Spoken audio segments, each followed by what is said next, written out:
Well, good morning, everyone. Welcome to West Elgin Council for May 26, 2022. We'll call the meeting to order at 9:33. The adoption of the agenda, a recommendation that West Elgin Council hereby adopts the agenda as presented. Could I have a mover and seconder, please? Moved by Cameron and seconded by Rowe. All in favor? And that is carried. Certainly a reminder to disclose any pecuniary interest.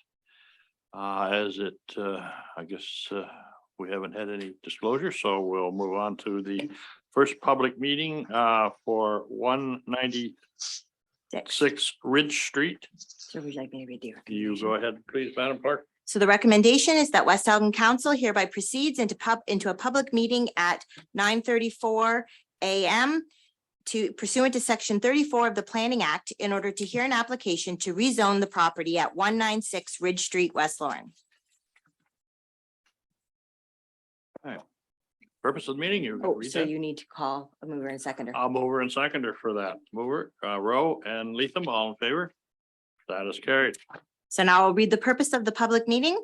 The purpose of the public meeting is to consider and hear comments on a proposed amendment to the zoning bylaw to rezone lands known municipally as 196 Ridge Street from residential first density with a holding 1 R1 H1 to residential third density special use regulation 2 R3-2 to permit a proposed 4-building 22-unit townhouse development with a reduced minimum front yard from 7.5 meters to 3 meters, a reduced minimum side yard width from 6 meters to 4.05 meters, and a reduced minimum parking space length from 6 meters to 5.49 meters. Council will not make a decision on the application in this public meeting.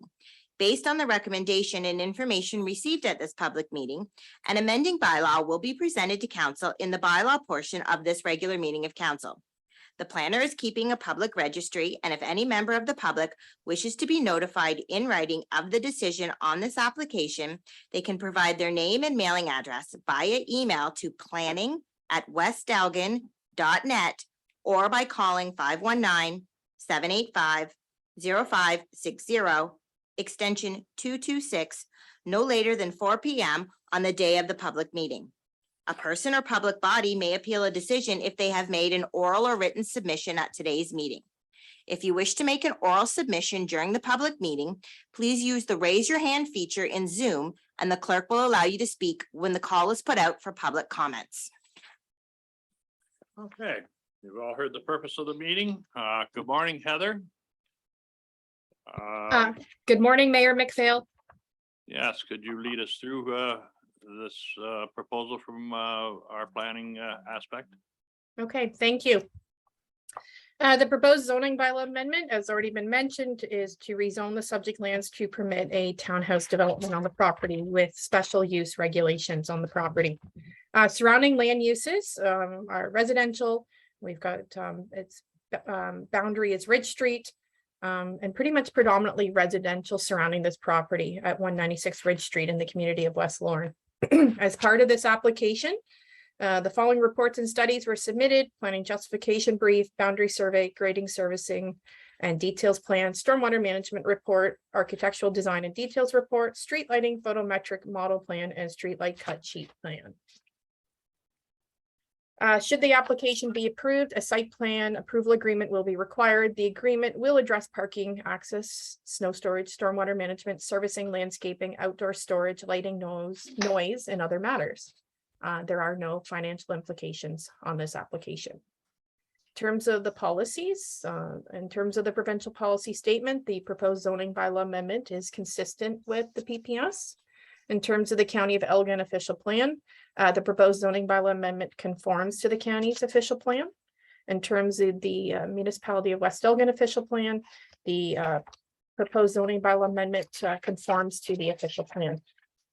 Moving on to the proposed zoning bylaw amendment, this is a rezoning from residential first density holding 1 R1-H-1 to residential third density special use regulation 2 R3-2 to permit a proposed 4-building 22-unit townhouse development. This reduced minimum front yard depth from 7.5 meters to 3 meters, a reduced A reduced minimum side yard width from 6 meters to 4.05 meters, and a reduced minimum parking space length from 6 meters to 5.49 meters. And I want to highlight regarding the parking space length, that is the parking on the property. There would be no off-street parking involved in this development. The proposed reduced front yard depth will still provide a sufficient front yard depth for the landscaped area and will not impede the municipal functions of Ridge Street. The proposed reduced side yard width will still have an adequate setback between the proposed use and the neighboring residential properties backing onto the development. The reduced minimum parking space length will not have an impact on the municipal functions of Ridge Street, as unit parking will be adjacent to an internal privately owned driveway, and each unit will have its own attached garage. Stormwater management for the development has been accounted for with the deficiencies listed above. Application was circulated to the applicable commenting agencies and neighboring property owners within 120 meters of the subject lands on May 5th, 2022, 21 days prior to the public meeting, minimum of 20 days required. Additional information regarding this application, including all the plans and reports that were submitted, can be found on the municipality's website. In terms of municipal development comments, the zoning and bylaw amendment application was circulated to the development application review team for comment, and no concerns were identified. I also do want to note that pre-consultation did occur on this application, and staff's comments were incorporated into this proposal. In terms of agency comments, we received comments from Lower Thames Conservation Authority. This development is not subject to their regulations, therefore they have no concerns. At the time of submission of this report, one written comment from the public had been received related to the zoning bylaw amendment. The letter is attached to my report as Appendix 2. The letter is received from Grace Wilson, who resides at 166 Chestnut Street, and Gwendolyn A. Zebo, who resides at 10837 Graham Road, who are in support of the proposal.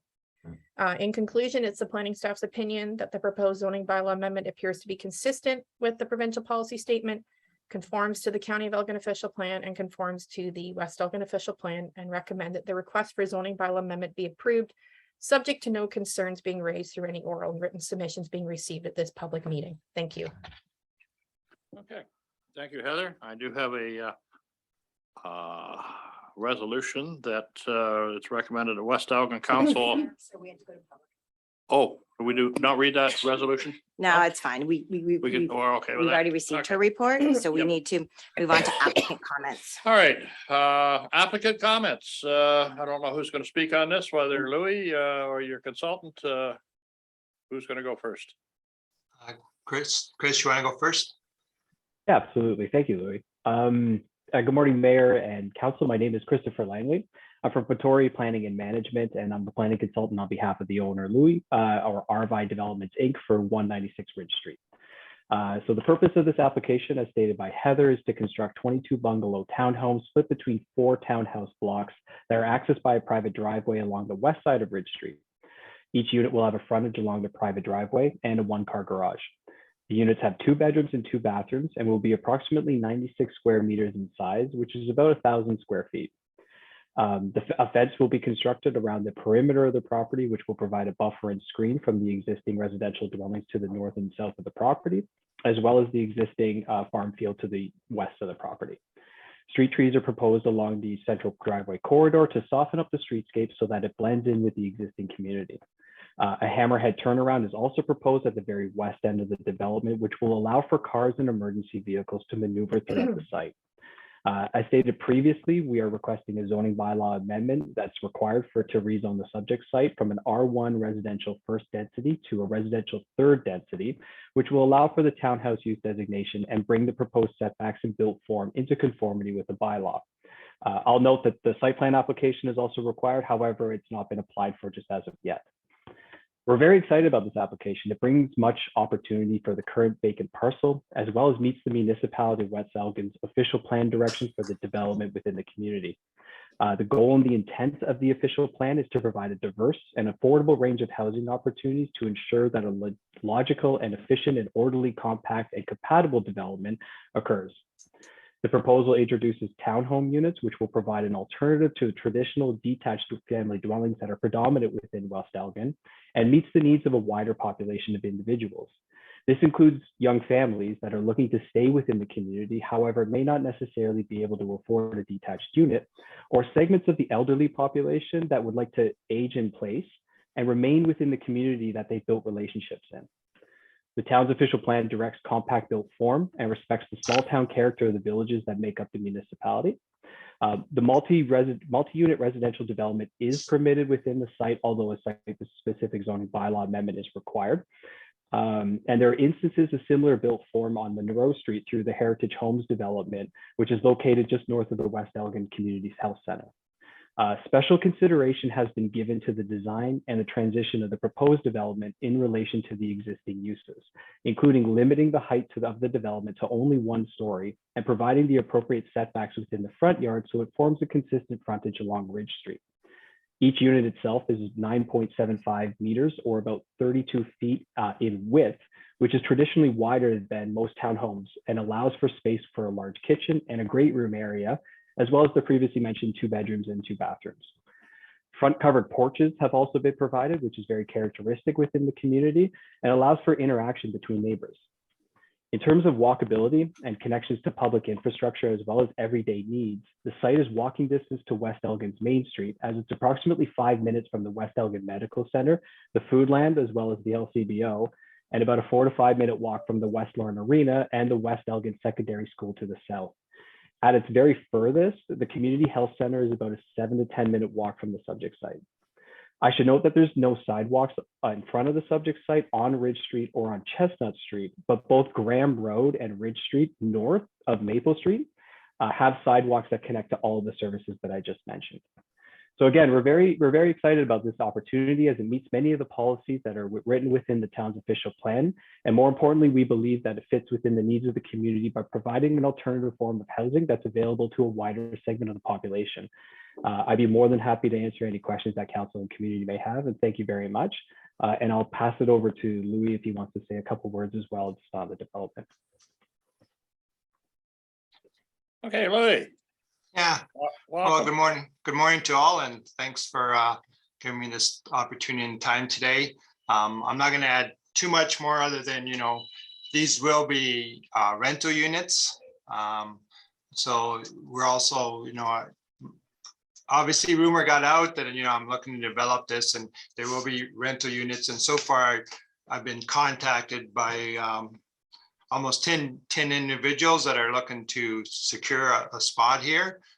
Most of them are older people that just want to downsize their houses, and it's they've been putting a lot of pressure on me to push through on this, because they're looking for opportunity to rent a smaller unit in a new place and that. So there's been a lot of interest already from different people in the community. So I ask for everybody's support on this, and I think it's something that's really there's a real need in West Lorne and Rodney, I guess, to have a place where more elderly people can retire to. Okay, thank you, Louis. Do you have anybody online with any public comments? Yes, go ahead.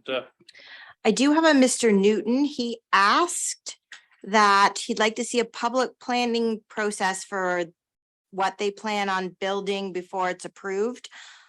Please, of what I thought was I think this isn't related to this specific property, but he told me it was. I would like to see a public planning process for what they plan to build before it's approved, please, of what I thought was a park area where we have seen lots of beautiful weddings and receptions held. I don't believe this is related to 196 Ridge Street, however. I believe this is related to a different property, but I did ask and he said yes. So if Mr. Newton, if your hand is if you're on the meeting, if I allow you to talk, Mr. Newton, can you explain if this is related to this or not? Mr. Newton, I have on, yeah. Oh, sorry. That's I'm good. new to this. Yeah.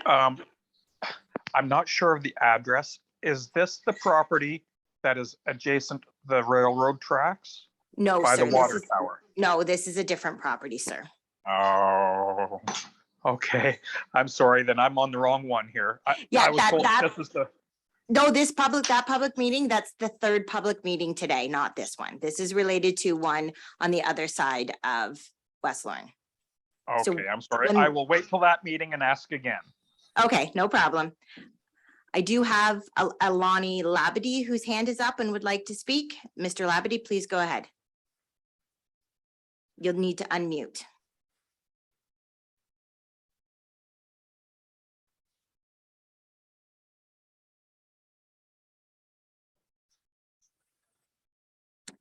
Mr. Labadie, your hand is up and I just ask that you unmute and you can speak.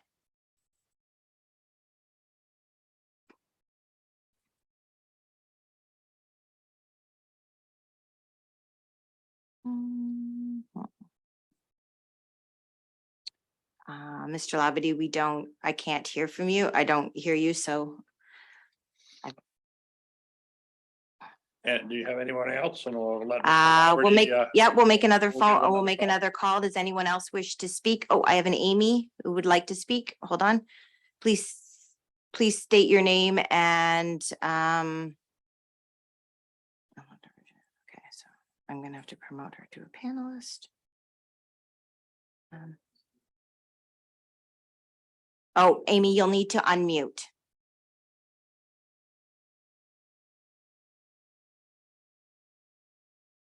So mute should be on your Okay, bottom. sorry. There you go. I got it. So my husband and I live on 169 Elm Street, and our main concern is like we like to see what like the proposed buildings would look like.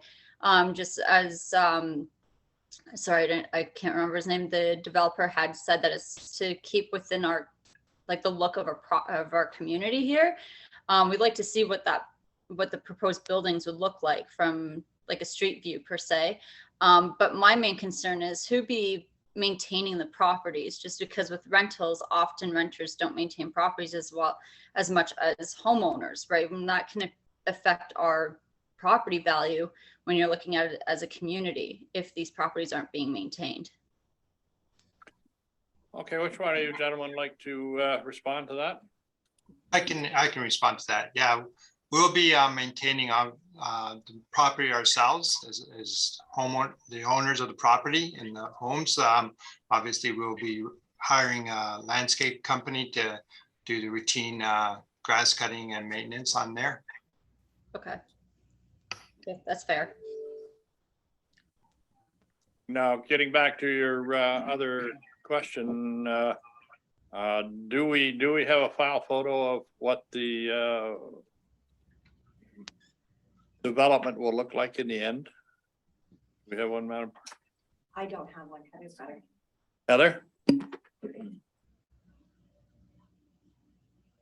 Yes, there was a architectural design and details report that was submitted as part of this application. It was uploaded to the municipality's website under current planning applications for this application, and it does show the design of the townhouse development, and it does show it being a single-story bungalow type development. It's very attractive looking. It looks as though there is going to be brick as well as siding features on this development as well. Okay, is it possible to get the link to that? Like put in the chat? Absolutely. Yep, Okay. absolutely. I'm I have actually you- just about to share it, so just give me Oh. one moment here. Perfect. Thank you. So this is the look. Yeah, they look nice. And then there's more. And those are the buildings. Yes, it's all, we can email you the link though to Amy. Absolutely. Okay, awesome. Thank you. Okay, that satisfy your inquiries for right now? Yes, yes, it does. Thank you. Okay, thank you. Thank you for joining our meeting. Oh, you can stay on. All right. Any other, did we get a hold of Mr. Laverty yet?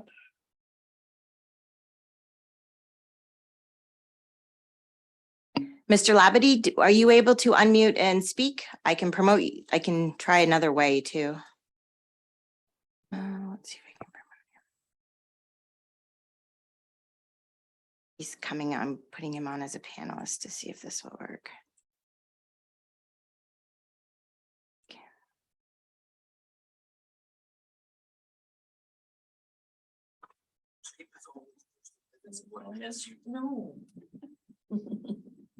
Okay, Mr. Lavity's not unmuting.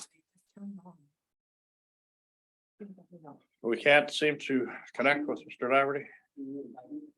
I am trying. Okay, well, we'll leave it go. Are there any other public comments regarding? What, one last call? Are there any other public comments or questions regarding this application? Going once? Going twice? I think that's the answer. Okay. No further public comments. We will now go to council. Do you have any questions for Louis or his consultant? Richard? All I can say is it's much needed in the area. We all know we need more housing and affordable housing. So I think it's a really good thing. Thank you. Yes, Angela. So through the chair to Mr. Arvai, I've been getting some really great feedback from many residents, and I think you're going to get a lot more than 10 phone calls shortly once this becomes public. People are eagerly awaiting to contact you. So. Bonnie? Yeah, just one clarification. I believe I heard you say that it was going to be for families as well as seniors. Is that correct? No, it's more intended, to be honest, like empty nesters, 55 and over. It's more for, people who are ready to retire, sell their house. And obviously it's not a new concept, it's done quite a few communities. It's gives people opportunity to sell their place, travel a little bit more, free up some of their assets and their houses and that. And so no, it'll be more all empty nesters, 55 and over kind of thing. And just so like I haven't promoted it or anything. It's it's a small community, word gets out. So yeah, like maybe once we do start promoting it, we're, there's definitely, without any promotion, been a lot of interest and good comments. And I appreciate council's comments also. Okay. Okay. I guess this may be a hard question to answer. Heather, you mentioned that next step in this will be developing a site plan. What is the time frame, Louis? Do you feel that this maybe can be a reality? Not holding you to anything, but yeah, we're getting ready to roll more or less anytime. One little I will add a little bit outside of it. I'm sure you're all aware, I have a business, I have ready mix planning, we have people. So a little bit, it's also a good fit with our current company. So we can move on a little quicker, I would say, because there's certain things that, as our own company be able to handle. But before we, I move forward too much, obviously I'm waiting for all approvals, but I'm hoping, for sure by fall, late summer or fall, we can roll with it. okay. Well, I certainly know that from our end here, we'll do everything we can to keep things on track for you, and Heather will certainly work with you as to the best of her abilities, and I'm really looking forward to seeing a finished product. So if there are no further. I did just get one quick comment from Mr. Newton. They said the developer said about planting trees. May I ask that they possibly plant fruit trees? These are useful to children who can pick fruit on their way to the school, as a lot of kids do not get breakfast. This may be small, but if we lose this grass area, at least give back. Thank you. We're still not on the right page on the right development. Okay. All right. Seeing there's no more business through this application. At this point, staff- nope, we just need Staff this. recommendations, Sure. please. The West Elgin Council, the recommendation is that West Elgin Council approve the zoning of part lot 64, plan 199, 196 Ridge Street from residential first density holding 1, R1-H-1 to residential third density special use regulation 2, R3-2, to permit the proposed 4-building 22-unit townhouse development with reduced zoning regulations in accordance with the draft bylaw contained in Appendix 3 of the report. And further, that West Elgin Council consider the bylaw to amend the zoning bylaw as presented in the bylaw portion of the May 26, 2022 council meeting. Okay, mover and seconder, moved by Latham. Seconded by, yay, all in favor, and that is carried. We're now at the close of this public meeting. That West Elgin Council hereby adjourn the public meeting held pursuant to Section 4 of the Planning Act at 9:59 a.m. in order to reconvene in the regular meeting of council. Mover and seconder, moved by Rowe and seconded by Cameron, all in favor. That is carried. Thank you very much, everyone, and we will now move on to our next. public meeting. Just before Mr. Arvai and Mr. Langley leave, it was clarified that this was for this area. They thought it was across from an area where buses pick up kids, so why not have fruit trees? Yeah. Okay. Well, thanks so much for everybody's time today. Really appreciate it. Thank you. Have a great day. So we're now at the recommendation for a public meeting for Thompson Line. This is the Miller property. So it's the recommendation is that West Elgin Council hereby proceed into a public meeting at 10 a.m. pursuant to Section 34 of the Planning Act in order to hear an application to rezone the property on the north side of Thompson Line as part of Lot 6 Concession 10. Mover and seconder for that, please. Rowe and Talia, all in favor? That is carried.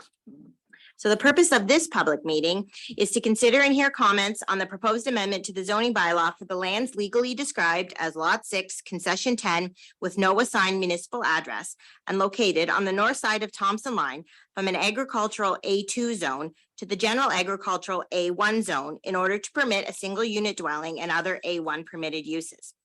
Council will not make a decision on the application in this public meeting. Based on the recommendation and information received at this public meeting, an amending bylaw will be presented to council in the bylaw portion of the regular meeting of council.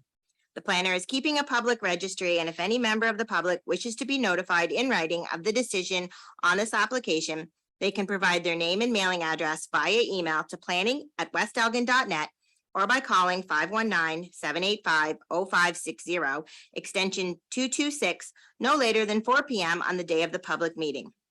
A person or public body may appeal a decision if they have made an oral or written submission during the public meeting.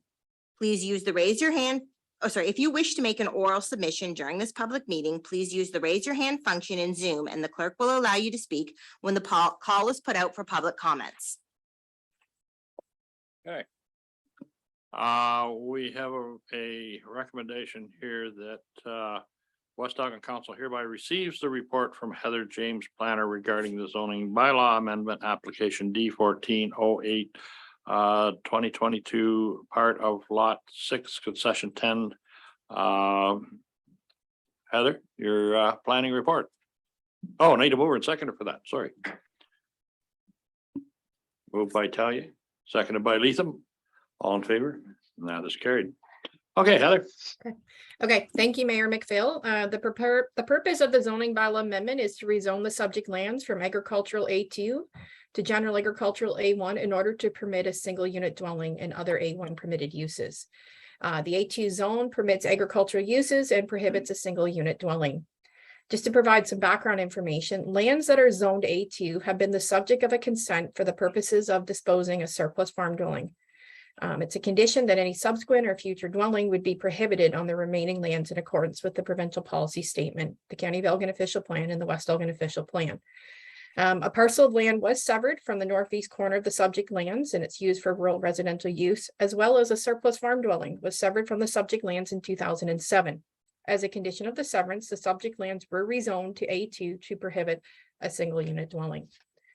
Property is part of Lot 6, Concession 10, located on the north side of Thompson Line, and in particular, it's the northwest corner of Thompson Line and Furnival Road. Surrounding land uses are predominantly agricultural and rural residential uses. I have attached the zoning sketch in my report as Appendix 1 for reference purposes. There are no financial concerns with this application. In terms of planning policies, I reviewed the provincial policy statement. Subject lands are within the agricultural area designation. Prime agricultural lands are to be protected for long-term use for agriculture. The provincial policy statement requires planning authorities to ensure that new residential dwellings are prohibited on any remnant parcel of farmland created by the severance. The approach used to ensure that no new residential dwellings are permitted on the remnant parcel was through a zoning bylaw amendment. As I mentioned, a surplus farm dwelling was severed from the subject lands in 2007. At that time, PPS 2005 was in effect and contained the same policy as the current PPS 2020, which is the PPS we're currently working under today. The intent to prohibit new residential dwelling from being built on the remnant lands is to protect and preserve farmland from non-agricultural uses. By permitting a single unit dwelling on the subject lands, agricultural lands will be further fragmented, and it will also further challenge neighboring farm operations to continue their agricultural operations. Lastly, this dwelling has the potential to limit the construction of new livestock facilities and manure storage systems on neighboring farm parcels. So therefore, this proposed zoning bylaw amendment is not consistent with the PPS. Moving on to the County of Elgin official plan. As I mentioned, the lands are designated agricultural area. Some of the objectives of the agricultural area are to recognize agriculture as the primary activity in land use, maintain and preserve agricultural resource base of the county, and protect the county's prime agricultural area from fragmentation, development, and land uses unrelated to agriculture. Section E 1, 2, 3, 4, subsection B of the OP permits the creation of new lots, provided the local official plan supports their creation, and if the lot is to be created to accommodate a habitable residence that has become surplus to a farming operation, and to prohibit a new residential use on the remnant parcel created by the consent. As I mentioned, this property was subject to a surplus farm dwelling severance in 2007. It was a condition of the severance to prohibit the development of a new single unit dwelling on the retained parcel. By permitting a single unit dwelling on the subject lands, the goals of the agricultural area designation of the Elgin County official plan will not be achieved, and the intent of the policy will no longer be in effect. Therefore, the proposed zoning bylaw amendment does not conform to the County of Elgin official plan. Next, the West Elgin official plan, similar to the county's plan, the lands are designated agricultural. Some of the goals in the agricultural designation are similar to the county's: to preserve and protect prime ag lands for agricultural purposes, maintain agriculture as a predominant use of land, and enable farmers the freedom and flexibility to operate effectively and efficiently without undue interference from the intrusion of non-agricultural conflicting uses. Similar to the county's plan, the West Elgin plan has policies regarding the lot creation of surplus farm dwellings, with the condition that the remnant parcel be rezoned to prohibit any new dwellings on the property. By permitting a new single unit dwelling on the subject lands, the goals of the agricultural designation will not be achieved, and the intent of the policy will no longer be in effect. Therefore, the proposed zoning bylaw amendment does not conform to the West Elgin official plan. The application was circulated to the applicable commenting agencies and neighboring property owners within 120 meters of the subject lands on May 5th, 2022, 21 days prior to the public meeting. Additional information pertaining to this application was uploaded to the municipality's website under current planning applications. Municipal department comments. The application was circulated to municipal staff for comment. No comments of concern were received. In terms of agency comments, I did receive comments from two different agencies. The first one being Lower Thames Conservation Authority. They did note that there is regulated lands on the property due to the Felder Drain, the natural water course, their associated ravine systems, and erosion. They do state an application from their office is required prior to any works construction taking place within the regulated area. Planning staff have no concerns from the comments received from Lower Thames Conservation Authority, as the comments can aid the applicant with their proposal. The second comments received from public agencies was from the Elgin Federation of Agriculture. I have attached their letter to my report. It can be found in Appendix 2. I'm just going to kind of highlight some of the points that was found in the letter from the Elgin Federation of Agriculture. The Elgin Federation of Agriculture, in their letter dated May 19th, 2022, noted that they oppose the proposed zoning bylaw amendment application and the creation of new residential lots in an agricultural area. They speak to creating lots leads to farm fragmentation and loss of farmland. I just want to clarify that this is not a creation of a lot. However, it will be utilizing farmland. They do comment that 5% of Ontario's land base is suitable for agriculture. Municipalities must continue to prioritize agricultural land. maintaining large continuous tracts of agricultural lands. The proposed rezoning would effectively sterilize important farmland, create conflicts later, and introduce long-term incompatible land uses. Ontario agriculture works best when there are no constraints from neighboring non-agricultural uses. Prime agricultural lands are not an unlimited resource. We cannot sustain continuing losses of agricultural land and still meet the ability to produce food, fiber, and fuel. The EFA favors the use of many existing policies available for municipalities to address dwellings on farm properties that do not interfere with agricultural operations. At the time of submission of this report, no written comments were received from the public. In conclusion, it's the planning staff's opinion that the proposed zoning bylaw amendment is not consistent with the provincial policy statement, does not conform to the County of Elgin official plan, and does not conform to the West Elgin official plan, and recommend that the request for the zoning bylaw amendment be refused. Thank you. Okay, thank you, Heather. Mike, your turn. You want to make any comments as the applicant? Yeah, thanks everybody for taking the time this morning. Those that don't know me, I'm Mike Miller, and I've been a lifelong resident of West Elgin on Silver Clay Line. Our family operates a cash crop operation in the area, as well as we have 2 laying hen barns, one on Silver Clay and one on Thompson Line. My wife and I would like to build here for numerous reasons. The first being our central operation is at the corner of Thompson Line and Furnival Road. So we have a grain elevator on the southeast corner of that intersection, as well as a new layer barn approximately, I think it's about 650 meters to the east of that, down on the old Herb Felder's old property. So basically the reason that we want to build here is that we're trying to be close to those operations so that we can monitor things more closely. And I know the Elgin Federation of Agriculture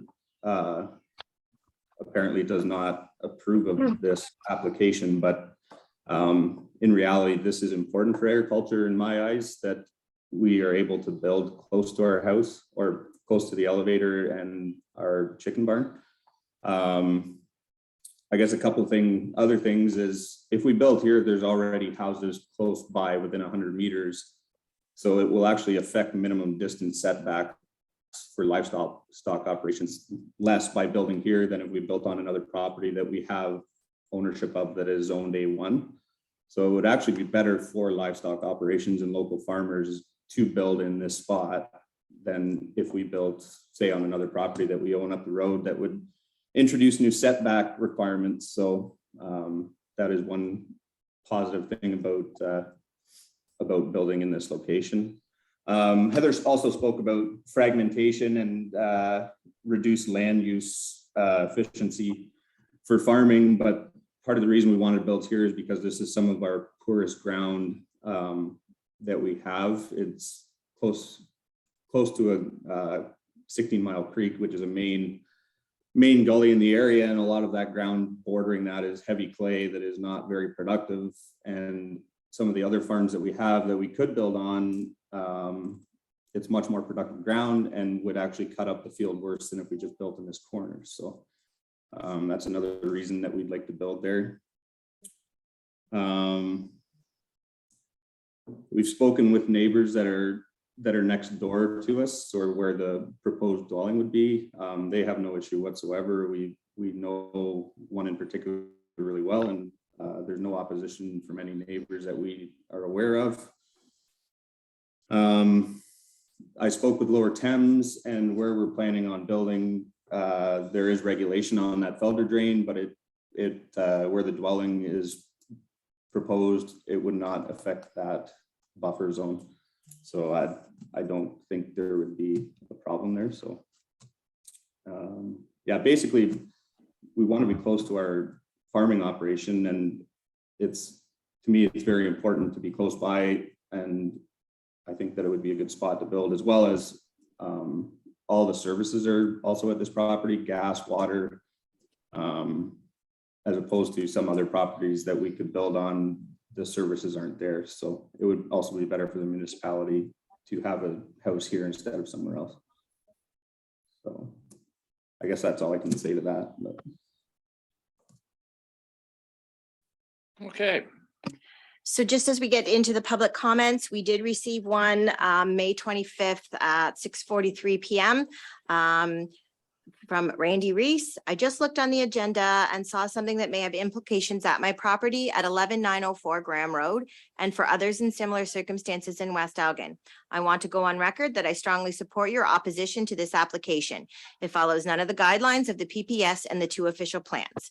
Please send me any notice of council's decision. If approved by council, I will be contacting you for information about the appeal process. Thank you, Randy Reese. And otherwise, I do have a few people who wish to speak. Mr. Reese, if you can go ahead.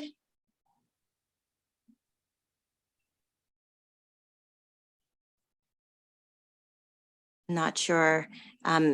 I know you were, Mr. Reese, if you want to unmute and go for it.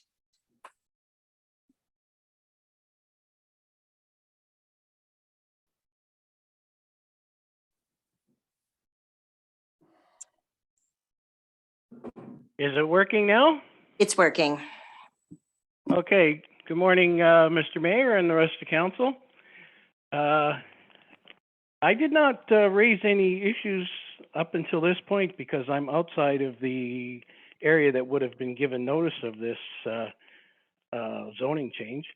But I happened to come across the agenda yesterday and I was quite shocked to see that we have someone that has applied for something that under all of our guidelines shouldn't be allowed. And I have to ask Heather, did you speak with this guy before and explain to him the rules of the game? I assume you do because I know you do with other people. Okay, Heather's got her hand up. yeah, Yep. go ahead, Heather. Okay, if I may speak, yes, there was as part of the application requirements, pre-consultation did Yeah. occur with Mr. Miller on this application. He was advised of the planning policies that would apply, and he was advised on my position on this application, should he proceed with the application. He was aware that I would, based upon the planning policies, that I would need to recommend refusal. He was aware of that at the time of application and proceeded to apply. Okay, that's good to know. I have to state, as most of you people know, there's fewer people around that have been in more of these meetings than myself. And I have to say, this is the first time I've ever seen this.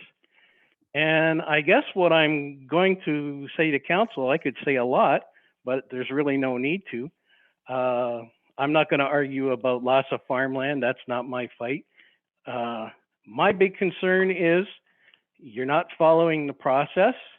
And should you allow this to go forward, I had a chicken farmer in my front yard today telling me, how can he do it? I've got other land that I can't do it on. So as I spoke to the mayor yesterday saying that there will be an avalanche of people approaching for the same thing, you're going to open up something that you don't really want to. And so I would say that, there are 5 people on council and you're going to have 5 different opinions on this. But when you look at the facts, those are the facts. There's been severances on this property, and as far as the rules are, it's closed for any houses. And that's really all that I have to say, and it's up to council to make the right decision. But please be aware that we know there are agricultural investors that have done severed lots off, and when things change and they get out of the business, you're going to have a bunch of farmers wanting to build houses on lots that they're not allowed to. Anyway, I trust the council will make the right decision, and thank you for your time. Okay, thank you, Randy. Any other Calls for, one more call for any comments on the Thompson line property? Going once, Any more calls? Twice? Sir, I believe that's the end of the calls, Okay, comments from the public. all right, I don't know if there's, Council comments is, or does Mike want to put her? or Mr. Miller, would you like to rebut Mr. Reese's comment or? Well, all I want to say is we've been longtime residents here, and I believe in the community, and we're active in the community. I don't believe this is going to cause any ill will, and it's for our operation. It's beneficial for our agriculture. We've been longtime farmers here, and that's all I'm going to say, I guess. Okay. All right, council. Comments? So there's one more a public hand up again. Oh, okay. Go ahead. Go ahead, Mr. Reese. You'll get one. This is your second chance to talk and it'll be your last. Can you hear me now? You bet. Okay, that's a very a good comment, Mr. Miller, but it's not factual. It doesn't really matter if you came here yesterday or 50 years ago. That's what's on that land. And if you have other areas that you can build a house, have at it. You're going to cause an avalanche of people that are going to want the same thing. And, I mentioned that to the mayor. He didn't seem to want to believe me, but I had a chicken farmer here this morning, and I can send you his address if you want to go talk to him, because he doesn't seem that it's fair that, well, how come I can't do it? I've got other land that is A2 and I'm not allowed to do anything. And I just say, council, if you let this go forward, you're walking through a landmine and eventually you're going to step on it and you're going to have a problem. Can I speak to that, please? Yes, yes, go ahead, Mike. Yeah, I'm not sure who you're speaking with, but he can make an application when it's A2 as well. I don't know what else you want me to say, but he can apply. That's all I'm going to say. Okay. Heather, you have your hand up? Yes, thank you. Thank you, Mayor. I just want to clarify one thing. Mr. Miller mentioned about two other properties. One in particular, he's got his poultry barn on, another operation where he has his grain elevators. I just want to note that they are zoned general agricultural A1, which do permit a single unit dwelling on the properties. And that's all I want to say on that. Thank you. Can I respond to that? Sure. So there's not as many services on that property, and that is much more productive ground than where we're proposing to build. It also fragments that farm further, and any further development for livestock barns could be affected by minimum distance setbacks if you put a residence on those two properties. So I would prefer to preserve that for farming. That's the reasoning behind it. Okay, and if I may just clarify in terms of land productivity, again, I'm not farming the land, so I can't speak to it, but we have the soils mapped in the West Elgin official plan, and the subject lands that are subject to this rezoning, they have class 1 and class 2 lands, which is some of your higher agricultural lands for productivity. Class 1 has no significant limitations, class 2 has moderate limitations, and the other two farm parcels on Thompson line, they are also class 1 lands. Yeah, could I speak to that, Mr. Mayor? Yes, go ahead. Yeah, we know our farms as well as anyone, and I can assure you that this small area that we would like to build a house on is some of our poor producing ground due to the fact that its proximity to a bush, and it is heavier clay that's there. It's not as productive as the A1 properties that Heather's speaking to. So we know our properties, and I really believe that in terms of farming efficiency, this is probably the best spot of all the properties we own. It'll cut up our farms less. So Okay, thank you, Mike. All right, any other council members want to weigh in on this? Angela? Thank you. So through the chair, Heather, I have a quick question. So your recommendation is for council to refuse this. I'm not saying my decision at this point, obviously I can't. Should we go forward with this? What would happen if this was taken to the appeal process in regards to your ability to defend it? So if this application was approved and the municipality receives an appeal, so again, that appeal would have to be heard by the Ontario Land Tribunal. In terms of being able to provide what I call being an expert witness to the hearing for the appeal, I would not be able to provide I would not be able to be an expert witness for the municipality of West Elgin because my recommendation goes against council's decision. West Elgin Council would have to hire their own independent land use planner who would have to dispute my evidence, and I would more than likely, and I've been in this situation before with other municipalities in the past, more than likely I would be called as a witness. So I'd be kind of subpoenaed to the hearing, and I would be put under cross-examination by your solicitor as well as your planner. So we would have further burden to the tax base to defend why we went against our provincial obligation to protect agricultural resources when that is right in our oath within the provincial legislation. You would have to pay. You would have to pay for a planner. Yes, a land use, Okay. a private consultant to defend the municipality's position. Okay, and I understand that this is, class 1, class 2 farmland, but even class 6 farmland can still be viable. And we can all make a profit off of that if we're productive farmers.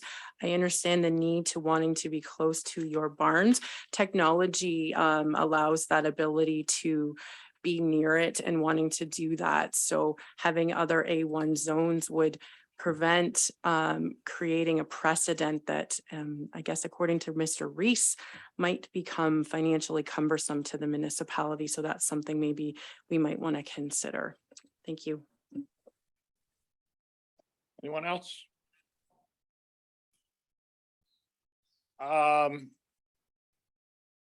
Question for you, Heather.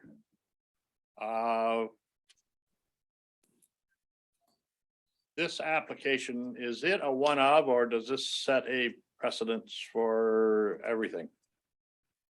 Well, this is a site-specific zoning bylaw amendment. It's specific to the subject lands that have been applied for. Whether it's a one-off or whether it sets a precedent, it all depends. I will advise you that, our public meetings are open to the public. We post all of our information on planning applications on the municipality's website.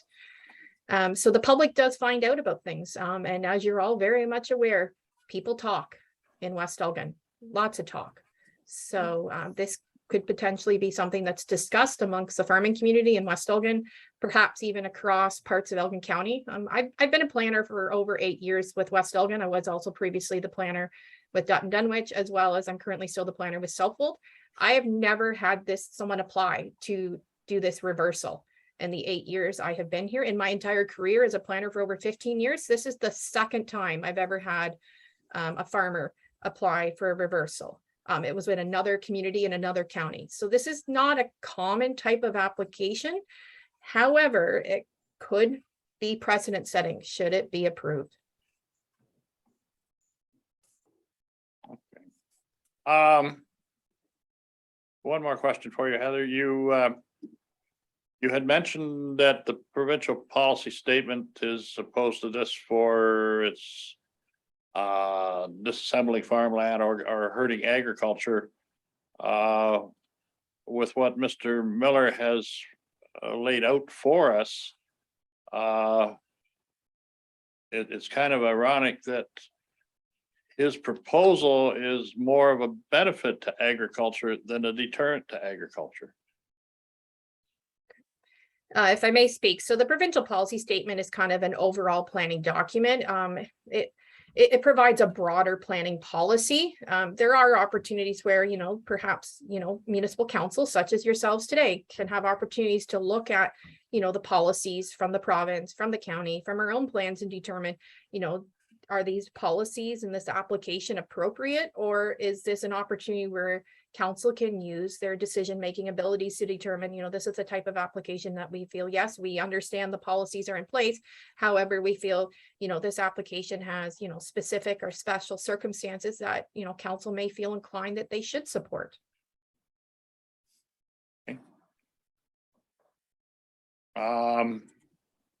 I fully understand the methodology behind the limiting of development on a piece of property, because it, where does it end? And is this policy been put in place at the province and at the county and here to protect the farmland from from developers coming into the community and using severances to construct housing? Or is it something that by putting these policies in and listening to what Mr. Miller has said about what his plan is, I fully appreciate the fact that we need to protect farmland, but we also need to protect our family farms.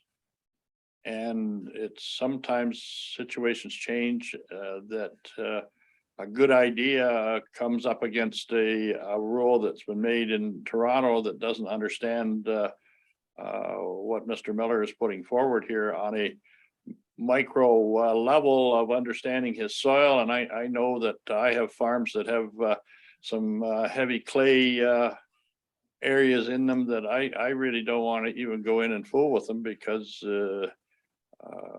it just doesn't work out as well as you would like. So with the cost of inputs and the result that you're going to get from it, you take a look at the property and is there a higher and better use for that property?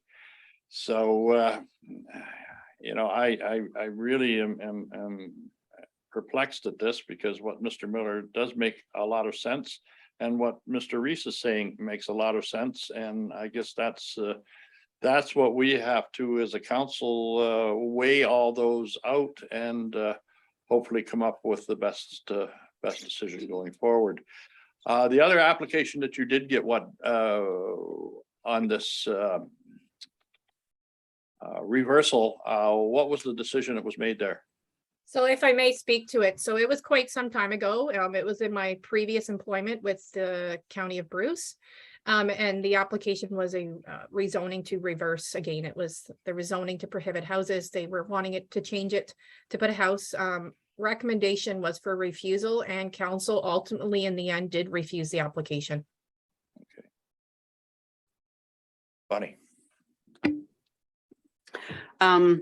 I guess as I look at this and I spent a fair bit of time looking at the wording in the official plans, sometimes the wording is rather evasive, and is it should or is it must, and all of those terminologies. But from my read on the three official plans, it is a must prevent use of agricultural land for additional residences. So it's pretty strong wording.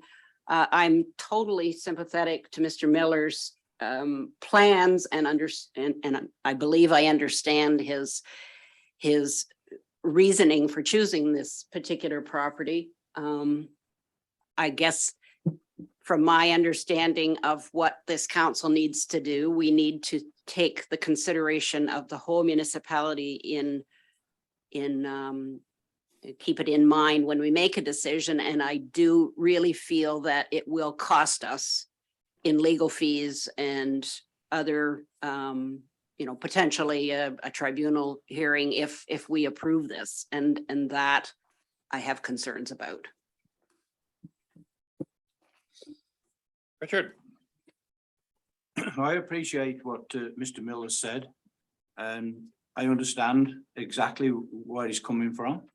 But I am a little worried about setting precedents out for all. And I think a lot of people are going to come forward to council that's got A2 and expect the same treatment. Thank you. Chris? Good morning, Mr. Miller.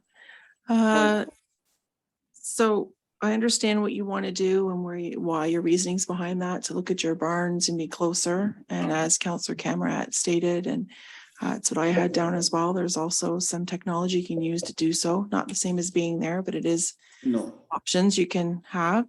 But the wording in all the plans is must protect. So we have to look at that and see where that directs us as a council of how we use those documents and how they're to be looked at when we're proposed with something like this. So thank you. Can I just make a comment on that? Yes, go ahead, Mike.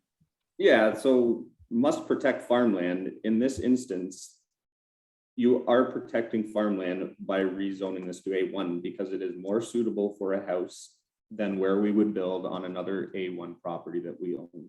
So in my eyes, the provincial plan, the county plan, the municipal plan is very black and white. However, there is special circumstances that should be considered in this case.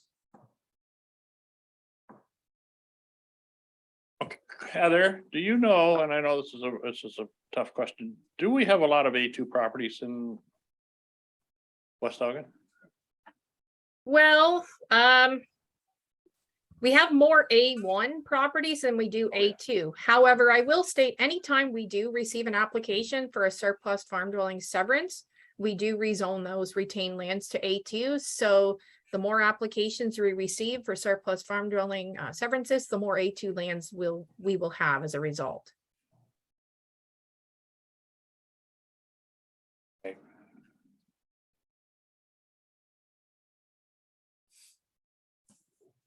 Through the chair, in our 4 years of council, we have had many severances come through that have been from investment companies.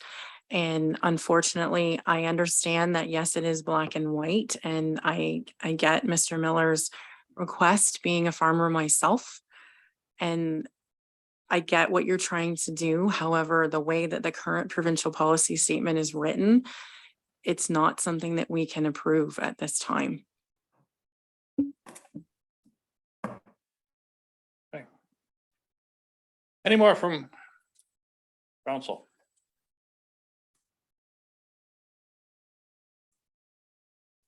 Seeing none. Heather, you're fine. Mike? Yep. Okay. We have a staff recommendation that a recommendation that West Elgin Council refuse the rezoning of part lot 6, concession 10. So that recommendation needs to be placed, it needs to be placed out first before you make any, and you can vote on it. And then depending on what happens from there, we can move forward. How do you mean? So if it's passed, then we move forward. If it's defeated, you can create another recommendation. If that Oh, recommend, okay. yeah. All right. All right, you've heard the recommendation. I'll read it again. West Elgin Council hereby refuses the rezoning of part of lot 6, concession 10. I guess that's all of it. Yeah, that's all that. Do I have a mover and seconder for that? Or Nobody's moving or seconding the refusal. I'll move by Cameron, Oh, seconded by Leatham. Okay, we're going to call a vote on this. All in favor of the recommendation? That is carried. okay. All right, where do we go now, Madam Clerk? So now we go to close the public meeting. So that West Elgin Council hereby adjourn the public meeting held pursuant to section 34 of the Planning Act at 10:37 a.m. to reconvene in regular meeting of council. Mover and seconder, please. Moved by Rowe, seconded by Cameron. All in favor? That is carried. So now we're going to put forth the public meeting for the southwest corner of Graham and Jane Streets in the town of West Lorne. So that West Elgin Council hereby proceed into a public meeting at 10:30. Take it. Okay. Yeah. Yep, sorry. Well, I guess we'll recess and then we'll come into the corner of Jane and Graham. Okay. Thank you.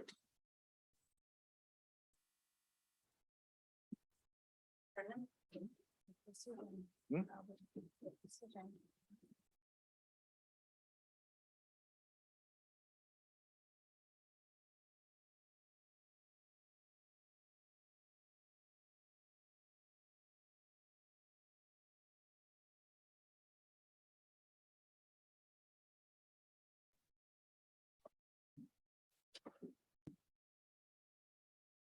That's good.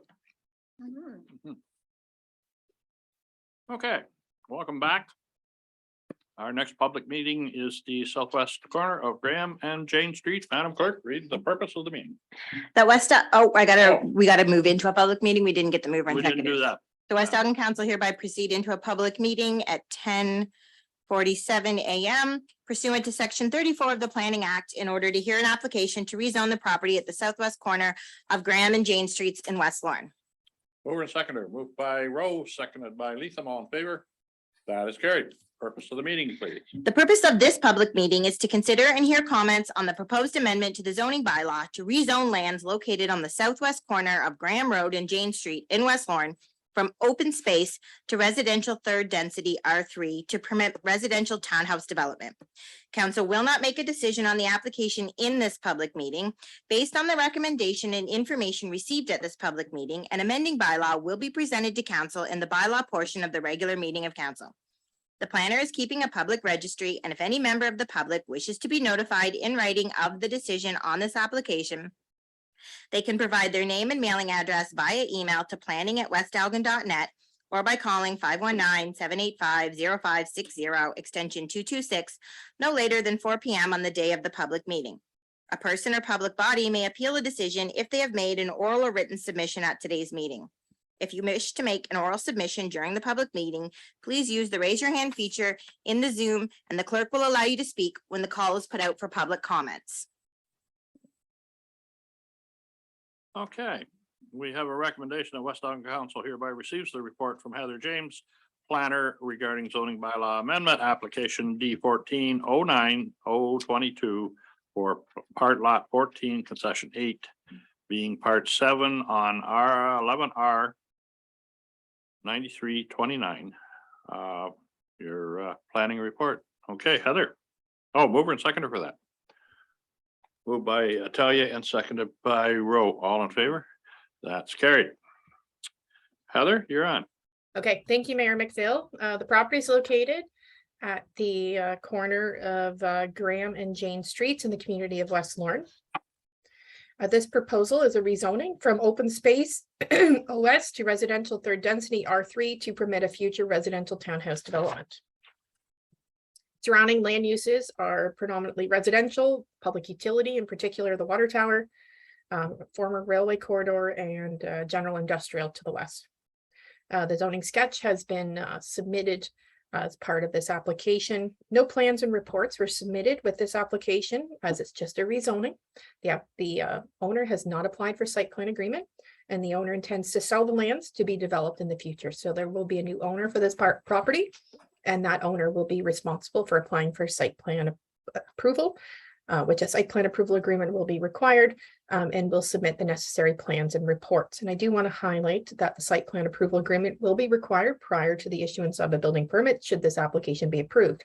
The agreement would address parking, access, snow storage, stormwater management, servicing, landscaping, outdoor storage, lighting, noise, and other matters deemed necessary for the development. There are no financial concerns on this application. Moving on to planning policy, in terms of the provincial policy statement, the proposed zoning bylaw amendment is consistent with the PPS. In terms of the County of Elgin official plan, the proposed zoning bylaw amendment conforms to the County of Elgin official plan. Moving on to the West Elgin official plan, the proposed zoning bylaw amendment conforms to the West Elgin official plan. In terms of the proposed zoning bylaw amendment, as I mentioned, we're rezoning from open space OS to residential third density R3 to permit a proposed future residential townhouse development. The proposed property to be subject to the R3 zone meets all R3 zone provisions. Application was circulated to the applicable accommodating agencies and neighboring property owners within 120 meters of the subject lands on May 5th, 2022, 21 days prior to the public meeting, 20-day minimum requirement. Information pertaining to this application. Oh, and I just want to note also a sign was posted on the property. Again, requirement under the Planning Act. Additional information on this application was posted to the West Elgin website under current planning applications. In terms of municipal department comments, I did receive comments from the development application review team. The following comments were submitted from the manager of utility services. They commented that straight off Finney Street, the main trunk water main and sanitary main run across the former tracks. The drawing doesn't show an easement. As well, I received comments from the manager of operations and community services that the Tri-County water main and municipal water sewer trunk line run through the subject lands in a straight line between Finney Street and Ridge Street. And in particular, these are located along the western lot line of this property. The planning department has reviewed the comments. In addition to the water main and municipal sewer trunk line, there are overhead hydro poles on the subject lands that provide hydro services to private properties to the north and to the south of the subject lands. Further legal review is required to determine if there is a registered easement or for the need of a registered easement on the subject lands for all the utilities listed above. The current owner, as well as the agent, as well as the future owner have been notified of this information, and they are quite agreeable to working with the municipality on should an easement be required across the subject lands. I do want to note, however, this is a zoning bylaw amendment application. I cannot make an easement conditional upon that. I do not have that abilities under the Planning Act. As well as through the site plan agreement, we do not have that ability to make an easement conditional. The legal review will need to be completed prior to the site plan approval to determine how it will impact the development. All other comments submitted from the development application review team have no concerns. In terms of agency comments, I did receive comments from Lower Thames Conservation Authority, and they've determined that this property is not subject to the authority's regulations, therefore they have no concerns. In conclusion, it is the planning staff's opinion. Oh, I do want to note, however, I need to back up. I did receive comments from, I noted in my report that at the time of submission of this report, no comments had been received. However, I did receive comments. They were submitted to the municipality on May 24th after my application, or sorry, after my report was submitted. If council would like so, I could read out the letter that was submitted. This letter was submitted by Heather, that Donna letter Stewart. was included on an amendment to the agenda. Oh, perfect. Okay, thank you. My apologies. Madam Clerk, do we have, We have some response, staff have done some research. The manager of operations and community services has some comments regarding the questions. I'm not sure if you would like to. but do we Answer have that. other people online concerned about this today that we maybe should read the letters? So if they don't have it in front of them. We do have other people online. They all were circulated the agenda as well, but Okay, it is, we can read it if you would wish. It is 2 pages. well, it's just important to the public, so we can go the extra mile to make sure that everybody has heard the correspondence. Certainly. Heather, if you'd like to read it then.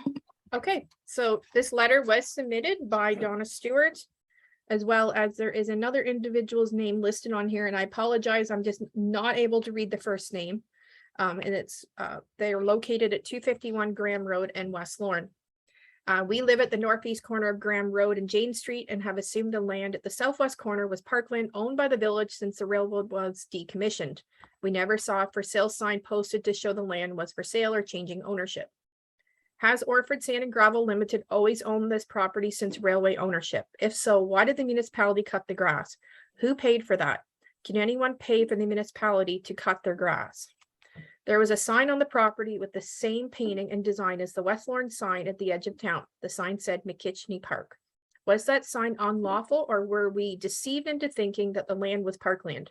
Also, the horticultural club looked after a flower bed on that property. Whose permission did they have to do that? There are many beautiful trees planted on that property, getting to a mature size in many different varieties. Under whose permission and were they planted? Will they be cut down in the name of development? What about the greening of the planet? Not in West Lorne? Who's been paying taxes on that land for the last 20 years? When did the zoning become residential? Did the planning change after an application was made? Is there any long-term plan for Finney Street to go through to join up with Ridge Street on the south side of the village? I'm not against development in West Lorne, but I don't think it has to happen on land people suppose was a park and has mature trees. You can't just plant 30 to 40-year-old trees. Somebody had to plan for that 30 to 40 years ago, even if they would not live to see them grow to maturity. People donated time and money to enhance the village for future generations. Was this wasted? Can other people who donate to the community trust that their efforts will be preserved? I would like to see that property remain treed. Also, the possibility of an easement for a public trail, potentially from St. Thomas to Ridgetown, exists if someone has a vision for the future. Signed, Donna Stewart. And again, there's another individual on here. I unfortunately can't read the name. 251 Graham Road, West Lorne. P.S. What about additional drainage system overload and drainage assessment changes? People already had flooded basements last year. Okay, is that all the correspondence? That is correct. All right. If I may just finish up my report, my summary conclusion. Yes. Okay, thank you. Therefore, it's the planning staff's opinion that the proposed zoning bylaw amendment appears to be consistent with the PPS, conform to the County of Elgin official plan, and conform to the West Elgin official plan, and recommends that the request for zoning bylaw amendment be approved, subject to no concerns being raised through any oral and written submissions being received since the writing of this report and at the public meeting. Thank you. Okay, thank you, Heather. Do you have any other? I do have some written comments that have come in on the chat. This proposal involves a park space which the community enjoys. The trees on, so this is from Dave Newton. The trees on the property are numerous and long-standing. Many of these trees have been planted and maintained by our local horticultural society. One of these trees in the property has been recognized as a heritage tree. The loss of this land as a park space, as well as the loss of trees, would be a huge detriment to our community. Please consider denial of rezoning of this property from open space to residential. Thank you for your consideration of our comments. He also had commented earlier, and I believe it was about this property, and I would like to see a public planning process of what they plan on building before it is approved. Please, of what I thought was a park area where I have seen a lot of beautiful weddings and receptions. I'm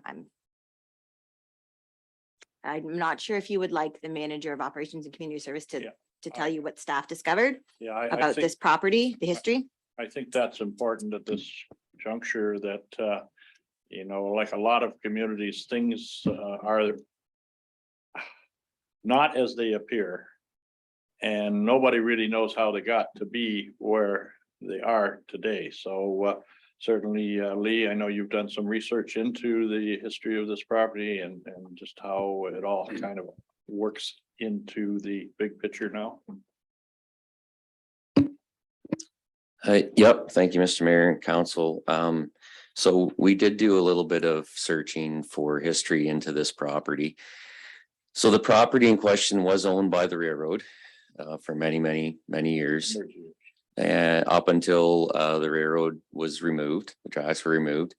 The property in its entirety, so the railroad not only through West Elgin, but all the way through Chatham-Kent, the railroad was sold to a company that was going to remove the ballast rock, so the stone that was under the rail bed. And then once that was done, then Integris, the power company, was going to use that as a utility corridor. So all of those, when that property was sold, all of those little parcels of property that were attached to the railroad was all sold as one block together. So that's how all these little parcels, and you'll see in a lot of towns, there's one in Rodney behind the old co-op store, that green space there. That's the same thing. That was all railroad property at the time. So that was all sold to this one company for the removal of that stone. So that's how it came to be in possession of Orford Sand and Gravel. So as far as the trees, my understanding in speaking with a few long-standing members of the West Lorne Horticultural Society is that area, John and Eunice McKishney, who were doctors here in West Lorne, were active members of the Horticultural Society.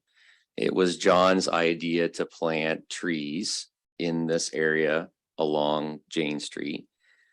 He did approach the railroad on several occasions and could never get anything in writing from them stating that it was okay, but was told by somebody from the railroad at the time, you know, the land's there, it's not being used. You know what, if you want to plant some trees on it, that's fine, go ahead.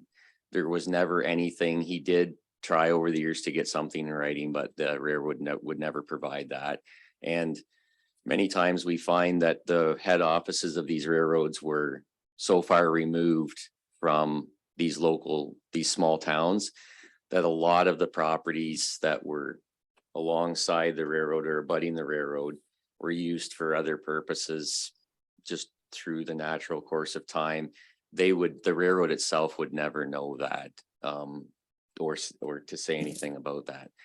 So the trees, so John planted these trees there, and knowing that this was on railroad property at the time that they were planted. When they passed away, it was the West Lorne Horticultural Society's decision to place a sign there in that green space that was dedicated in their memory. So that's how the McKishney Park came to be. And that my understanding is that the town of West Lorne at the time was not involved in this. This was a project, or this was work undertaken by the Horticultural Society. So, you know, unfortunately, I believe at the time, they obviously knew that the trees were being planted on property that did not belong. At no time did that property belong to the town of West Lorne, or was it municipal property? So that's how McKishney Park came to be. It was John McKishney's idea to plant the trees there. Upon his passing, it was the Horticultural Society's decision to put a sign in that location in their memory. Okay, so it never, ever was, as a lot of people are under the impression, municipal property. That is correct. Now, getting back to the other question in the letter there that about grass cutting on it. The grass was cut by the municipality for a number of years just to alleviate complaints from the public as to its unkept state. But I believe since this council has come into reality, our policy on it was that we don't cut somebody else's grass. You're responsible for your own grass, and if you don't cut it, then we'll let Bylaw come in and they'll write an order, and then we will go in and cut it, and we will charge you for doing it. But in the past, we were just trying to, I think, keep things looking nice and just went ahead and cut it. But since that time, the grass has been maintained fairly well. Yeah, and I think that came to be, obviously, the railroad would not be very attentive to that property, like when it was still railroad property. So at that time, many years ago, it was probably easier for municipal park staff to keep that, especially being right in the core of town, to keep that down and keep it trimmed up. And then once it was, with being a private owner now, or being another company owning it, municipal grass cutting stopped there in 2018. So 2017 was the last year that the municipality maintained that grass, and moving forward, that grass there's been a company contracted by the current owner to maintain that area. So just to clarify, was 2018 when Orford Gravel bought it then from the railroad? They owned it prior to 2018. Oh, okay. As the mayor stated, it was this council that made the decision that municipal staff, that we should not be maintaining Right. property that was not owned by the municipality. Okay, so it's been longer than that. It's been longer than that, Okay. correct? I don't have the exact year that Orford came into possession of that, but it's been quite a few years. And just another point of clarification, if I could. The question on the letter was with regard to purchasing the railroad track for a trail. And I do recall that this council did discuss that. And it was going to be prohibitive for us to purchase that. And so that was not an option for our municipality. Did the municipality try to purchased the park-like area in the past? Was there some history of that? Yes, there was a, the municipality did approach the current owner a few years back to see if they could acquire that property as park area, as open space. And at the time, the current owner was not receptive to the idea. Okay, thank you. Okay. I think we've got a bit of the history of the property getting us to the point in time. And it's very evident that the municipality has no ownership of the property and therefore has no control over what goes on the property and how the new or existing owner wishes to proceed with it. Madam Clerk, you do have the applicant to make some comments. Yes, I believe the representative and the owner are both here. If they wish to speak, they can go for it. Okay, who do we have here? Thank you very much. My name is Tracy Thielen. I'm a land use planner representing Mr. Don Sykes, who's also with me this morning with respect to this application. He is the owner.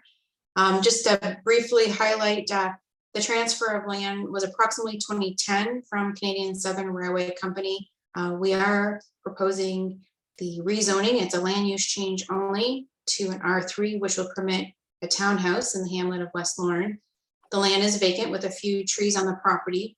There's no concept plan at this time, but we are subject to site plan control, which will address items like drainage, landscaping, driveway accesses, and so on. It is the intent to comply with your R3 zone requirements with respect to lot area, setbacks, frontage, and so on. The purchaser of the property will be developing it. So this is an agreement of purchase and sale is that the current owner would rezone the land use and then transfer over the land to the builder. The builder is Shareway Construction, which has had development in the past and is interested in building.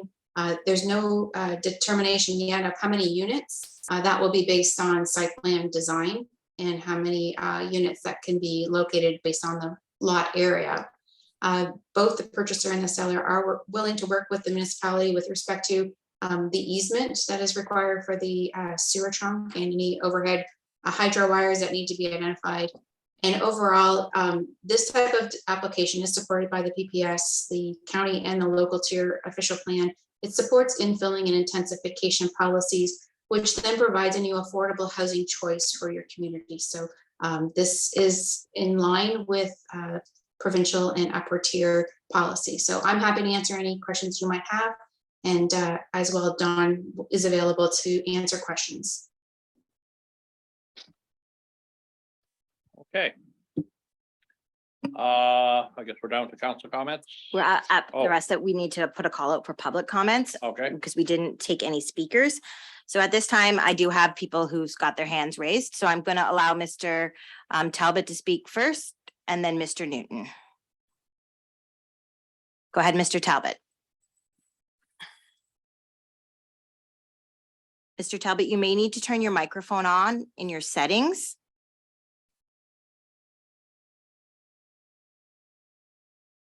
You are unmuted, but we aren't hearing you. So you can go ahead and speak.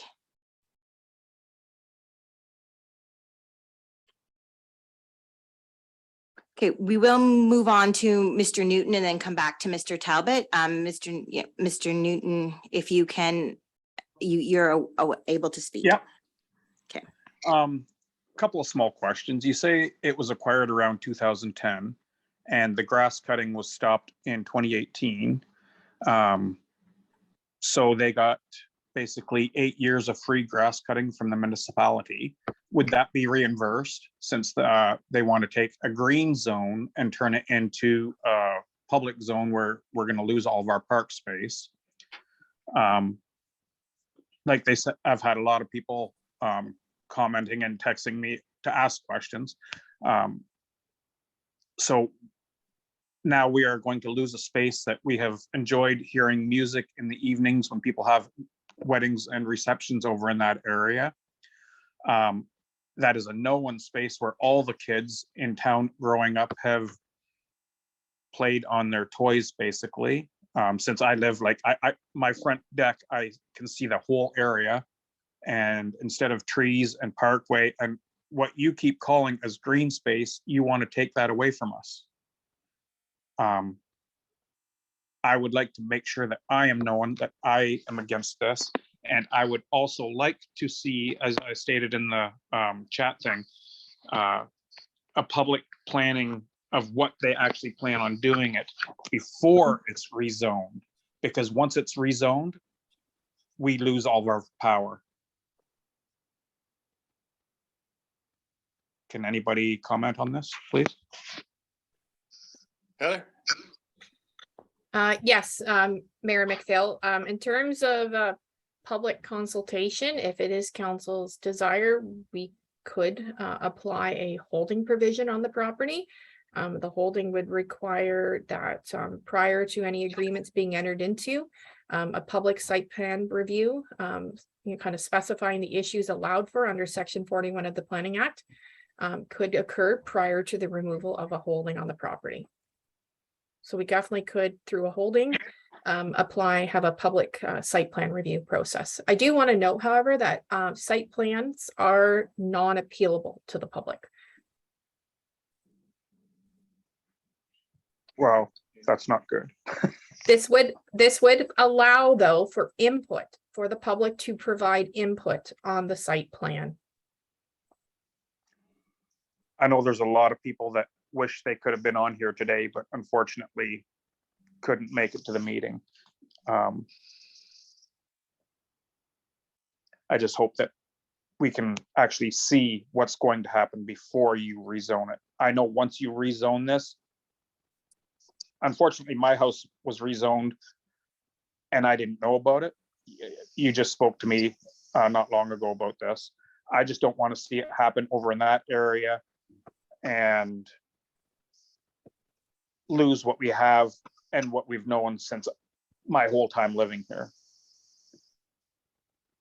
You guys call it green space. Either stop calling it green space or keep it green space. What is it? Because once you rezone it, it's no longer green space, is it?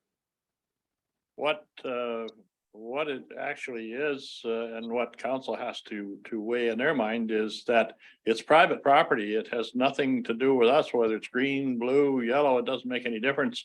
Mr. Sykes owns the property, and as has been outlined here, that his application for rezoning fits with all the regulations of the province, the county, and the municipality. So we're kind of in a situation that as any other resident makes a zoning application for property, we have to weigh that on its own merits. Certainly the public would have much more input into this if it was a situation where the municipality owned the property and was trying to change it from what it is to something different.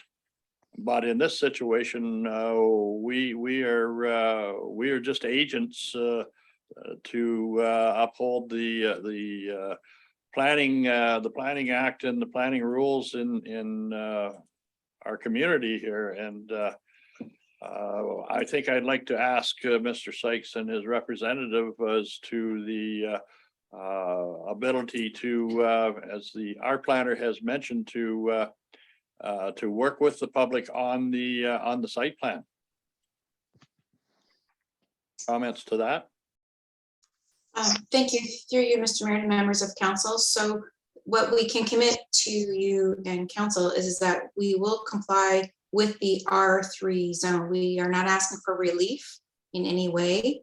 So whatever your zoning bylaw sets out for your R3 builds, that is the parameters that the townhouses will be built under. Okay. And I'm just asking if they're going to rezone it so it can have something that's at least not going to be an eyesore in a park area. Make it, rezone it into something that will continue to keep it a green zone.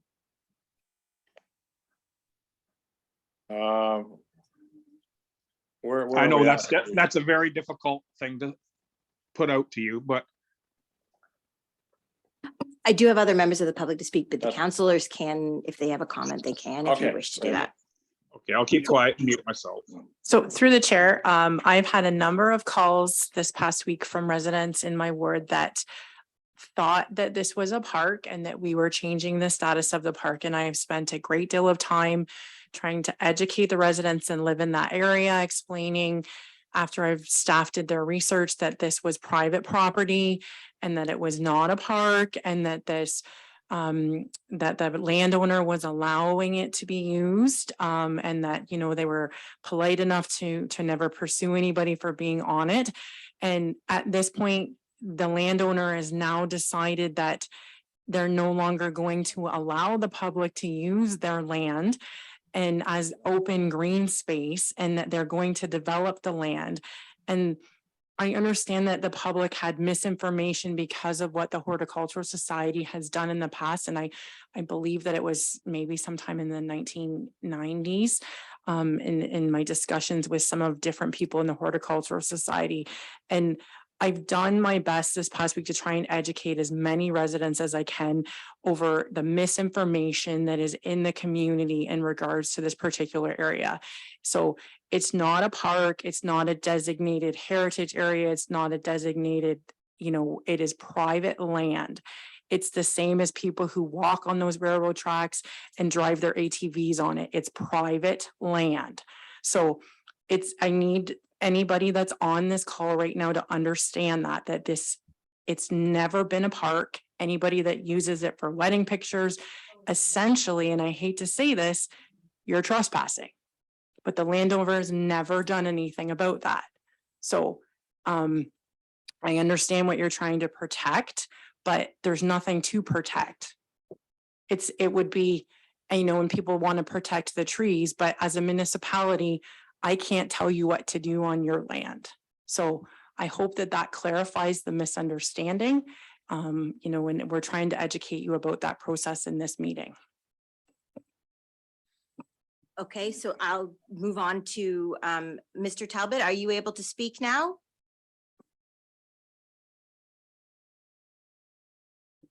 I don't believe so. We do have Randy Reese who would like to speak as well. Go ahead, Mr. Reese. Can you hear me? Yes. We can hear you. Am I coming through? Yes, you are. Okay, I'm never sure if I've done this right. I'd like to applaud the new owners for bringing a plan forward. It's been sorely needed for a long time, and it is a shame that Councillor Cameron has to educate the community on mistakes that were made long before she was on council, and longer than anybody else has been on council or staff in that office. There's been a misunderstanding, and, you know, to the people that are listening, please pay attention. This is not a park, never was a park. It was open space. How somebody started calling it green space is incorrect. It was open space, and now we're going to get some needed buildings there to house some people that would like to have a house. And I applaud them for doing it. I'm glad they're doing it. And, you know, hopefully people will understand that mistakes were made in the past. It has no bearing on this council, staff, or anybody that's sitting at that table. This is, again, what happens when you color outside the lines. Stay within the lines and stay within the rules, and there won't be misunderstandings. And that I will say, thank you very much, council, and I hope that you approve it. And I'm done. Thank you. Thank you, Randy. So Mr. Talbot, if you're not able to speak, you are able to type your question in the chat box, or if you are able to speak, please go ahead.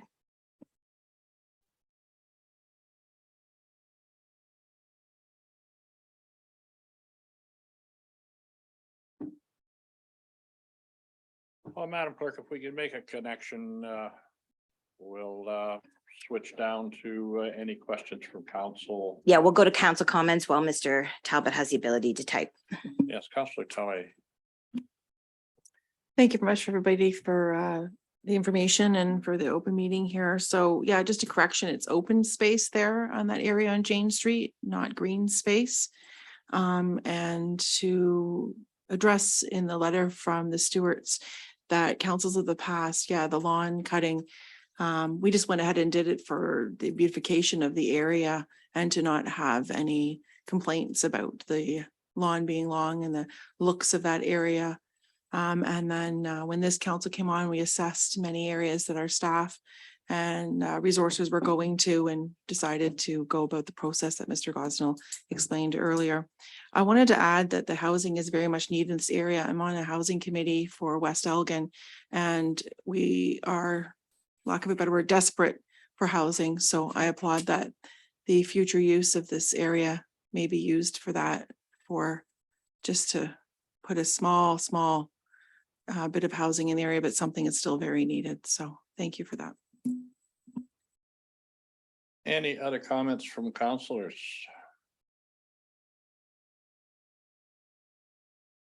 To certainly the applicants, if we proceed with rezoning this, I think there's a good possibility that is something that will happen here today. And you know, we do make a commitment, speaking for our planner and the other staff members, that we will work closely with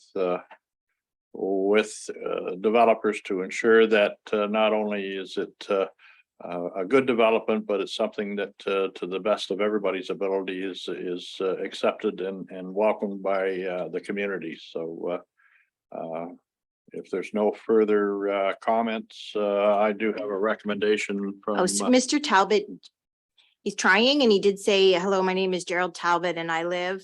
I do believe he needs to just hit enter to finish off his comment, or he might be just typing slowly. So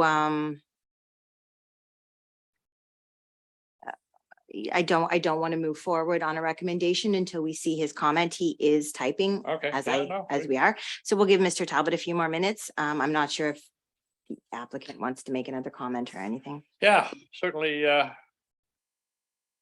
you have anything that you'd like to add to your presentation from the applicant's Mr. perspective? Mayor. The only thing I would add is, yes, we are on the same page with the quality of the work. The building department and the planning department will ensure that the purchaser builds something that is aesthetically pleasing. And there are outdoor amenity area requirements, 45 square meters per dwelling unit. So there will still be green space. It will be subject to site plan control, which will be an opportunity for staff to provide feedback on sort of the details of the application. So that's all I would like to add. Thank you.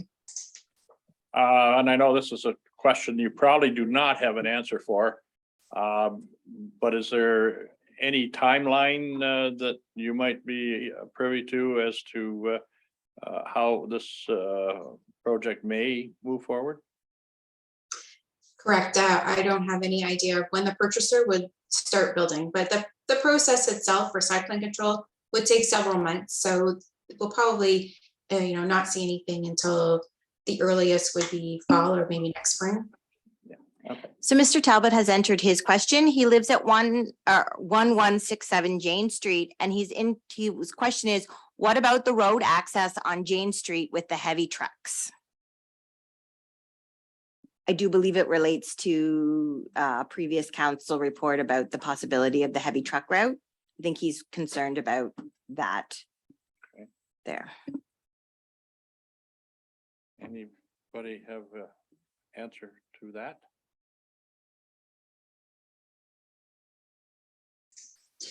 Through you, Mr. Mayor, and members of council. So the only comment I think I could share is that access most likely will be to the townhouses by private driveways off of Jane Street.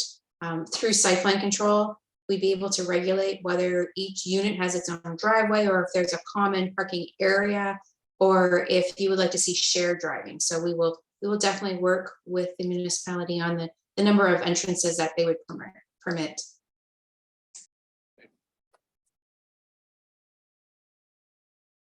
Anything else from the public, Madam Clerk? Mr. Talbot is about to, he's having someone fix his microphone and would like to ask a couple more questions. I'm not sure if council, I would assume council is amenable to allow him a few more minutes. That's what this meeting's all about, is to hear from the public. So Exactly. We'll strive and do everything we can to make sure that anyone that has a comment has an opportunity. So sorry, we're just gonna, I guess, pause for a moment before we do anything more. Hopefully, once he's able to speak, he should hopefully in moments and we'll be good. Wonderful thing about technology, it has to come with a lot of patience. I think we're all learning, we're all getting better. We're much better than we were, prior to the pandemic. We've learned a lot of skills that. On the meantime, there are other members of the public on the meeting. Does anyone else have any comments or questions? If you do, please use your raise your hand function and I will allow you to speak.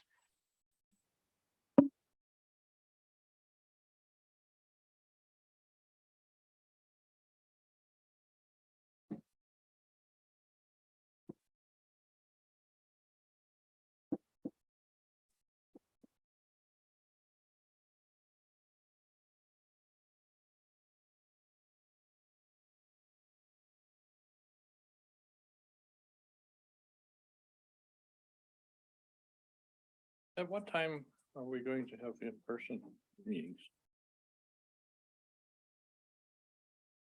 We just limit the number of people in person. Public can come if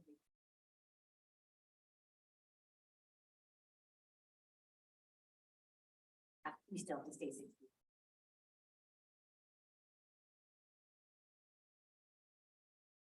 Well, my experience is if you got 3 chairs, you got lots. Mr. Newton, I see your hand is up. I'm assuming you're with Mr. Jerry Hello, Talbot. can you hear me? Correct, we can. Gotta raise your hand. I did.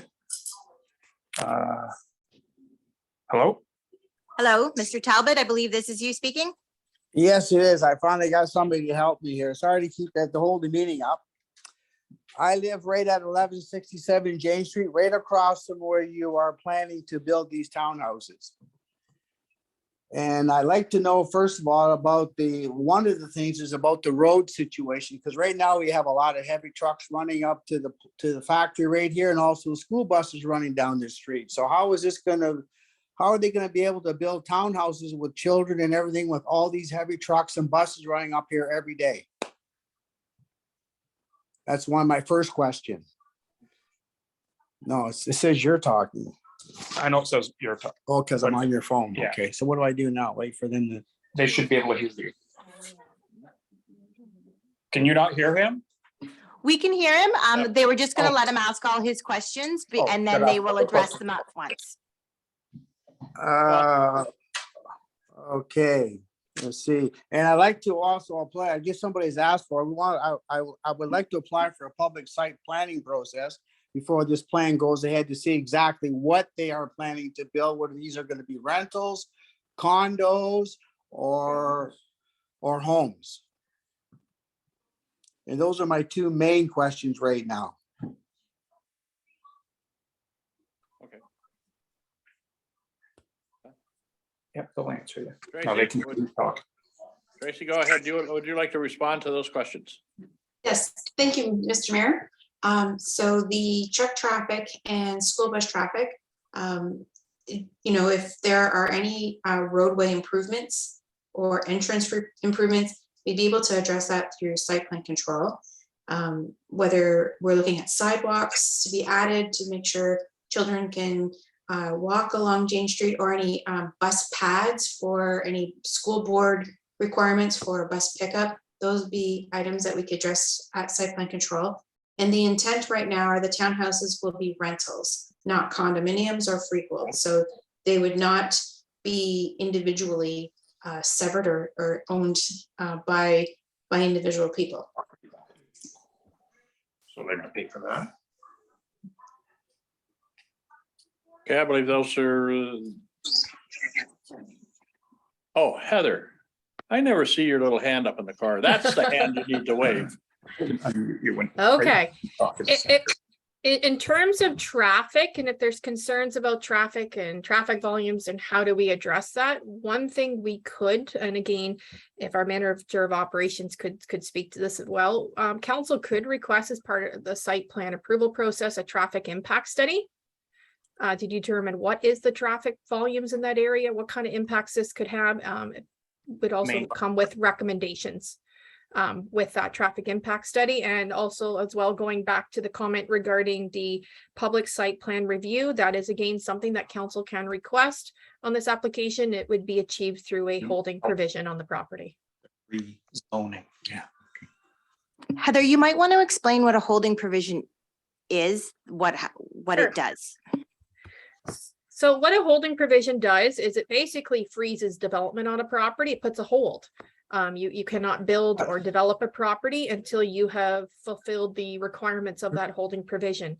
So that would mean To that. So that would mean that, you know, prior to entering into any site plan agreements, which is a requirement, they would be, the developer would be required to hold a public site plan review with the municipality and with the public prior to that holding provision being removed from the property.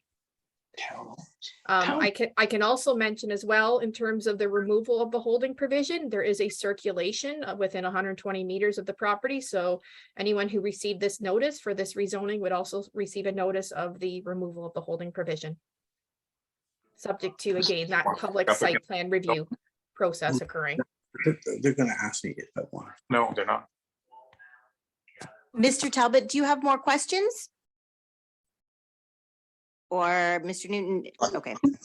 Yes, I want to go back to the road again. There's only three private dwellings on this street. One, the person that's right next to me at 1169 passed away last week suddenly. Steve Hale, I don't know if you know him or not. So there's only the three of us here on this street, and I'm looking right across at the OS other space right now from my house. And I want to go back to the road again, because where the road ends at the end, you have the flooring factory. So what I'm saying is all these townhouses that you're building here, is there going to be, I'll ask again, is there going to be plans for another exit and entry into these townhomes? Are they going to enter off of James Street, or are they going to enter off of Graham Street? That's a very important fact, because right now we do have a lot of bus traffic and heavy trucks running up James Street every day, except for on the weekends. So if they're going to have rental townhouses on this street, I can't see them keeping James Street as the major road for access to these townhomes. So I'd like to know if this is going to be addressed in the public site planning process. Well, kind of as we're moving along here with this rezoning, it's like a puzzle. And rezoning is the first step. Then a lot of the questions that you've got asking, both to the municipality's satisfaction, and if we put the holding on it, the public will have an opportunity to be circulated, and all that information will come forward. The current owners of it are not the individuals that are actually going to do any of the building. So I think it's very difficult for us to ask them to answer a lot of those questions. But I know that whoever the developer is coming along is going to have to enter into a site plan agreement with the municipality as to how this is going to proceed. And as our planner has said, that if we pass this with a holding that the site plan is more of a public participation, I think it will answer a lot of the questions that you might have going forward. But the first step in the process is the rezoning, And nothing can happen after that until all the rest of the details are established. Is that sum it up, Heather? Correct, Mayor McPhail. Just one more question. Well, then, if that's the case, then I'd like to have a hold put on this rezoning. And I thing second because- that. And I got Mr. Newton here. Dave is with me. He's helping me. He seconds that we'd like to have a hold put on this rezoning plan until they come up with some kind of other plan for the road access and on this street, because right now, as it is, it's not going to work. Okay, certainly, I believe council has heard both of your opinions on this. Site plan is, as I said, a different component of the development. And we will get to that whenever the developer gets to that stage. It might be this fall, it might be next year, it might be in 5 years, we don't know. So it's certainly, any development has to come with that site plan. And certainly we have heard your comments, and we will ensure that we work that into this rezoning. And I'm not sure how council is going to end up with the application of a holding component to it. I guess it's not an uncommon event to take place, but certainly I know that we have heard you loud and clear.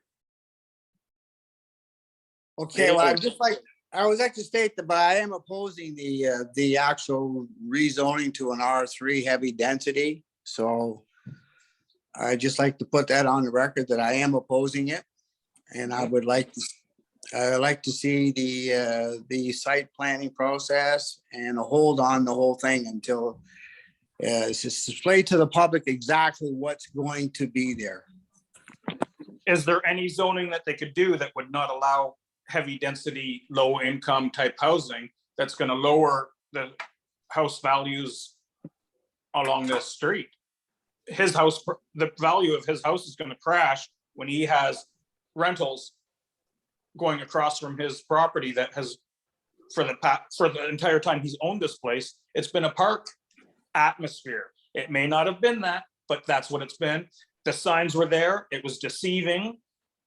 And now his house is going to drop in value because of this.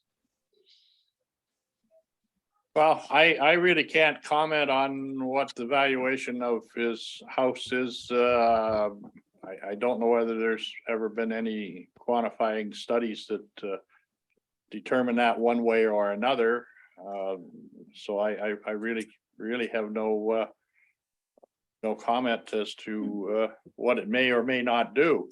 The only thing that council is facing right now is we have an application for a land use change before us, and we have had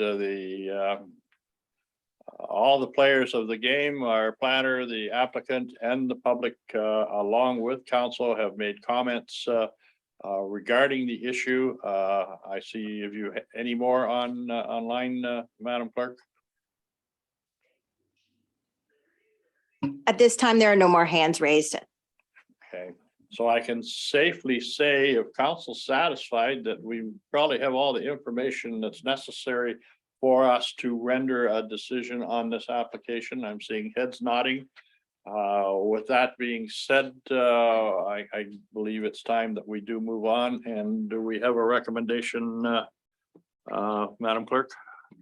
We do. The question is, do you want to add the holding provision or not? It's council's pleasure. Bonnie?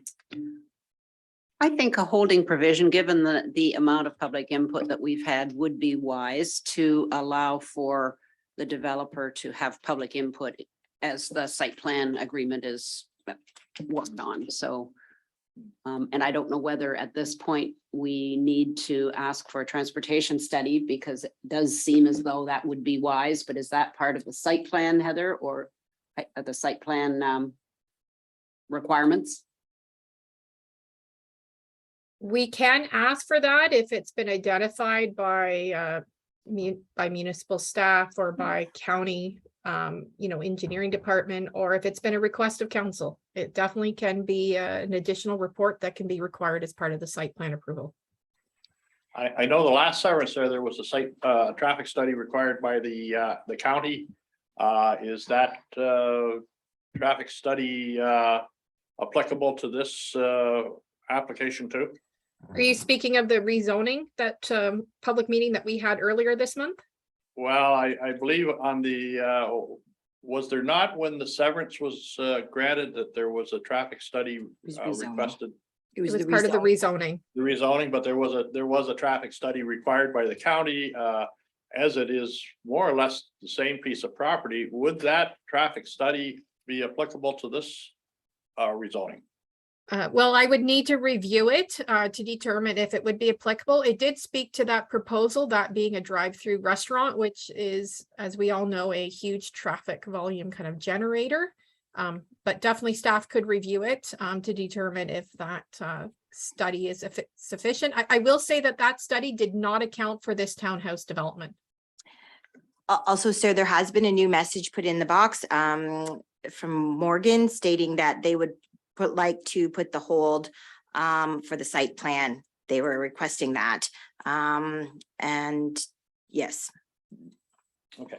But Then I guess Mr. Newton would also like to speak again, if you guys are comfortable with him speaking. one last time. So Mr. Newton, you can speak. This will be your last time. This is you. Well, I know, but I didn't. Yeah, this is It doesn't Gerald matter Talbot which. speaking.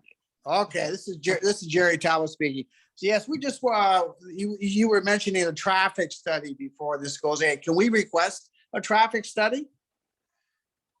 I honestly think, Heather, and correct me if I'm wrong, that would it be appropriate that if our planner and our manager of community services, between the two of you, if you feel that to moving this forward, that a traffic study is be required, that you would include that in the site plan agreement? That is correct. I will comment that we did receive comments from the County of Elgin Engineering Services Department. And their comments was that they had no concerns. They did not identify the need for a traffic impact study for the impact on Graham Road.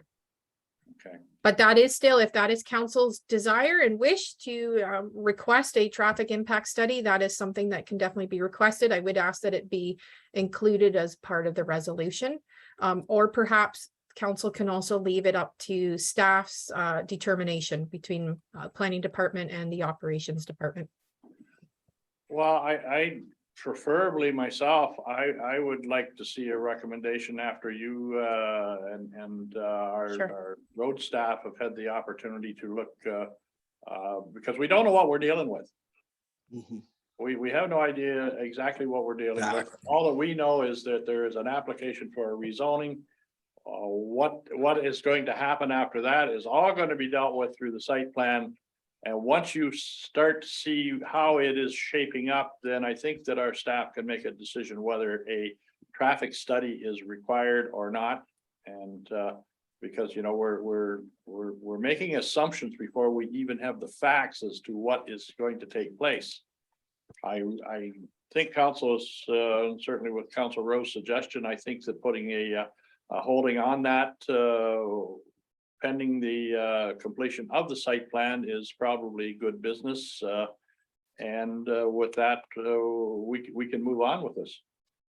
So we do have a recommendation ready. Go ahead, please. That West Elgin Council approve the rezoning of part of Lot 18, Concession 8, being Part 7 on 11R 9329 from Open Space OS to Residential Third Density R3 with a holding provision H-8 for a public site plan process to permit future residential townhouse development in accordance with an amended draft bylaw.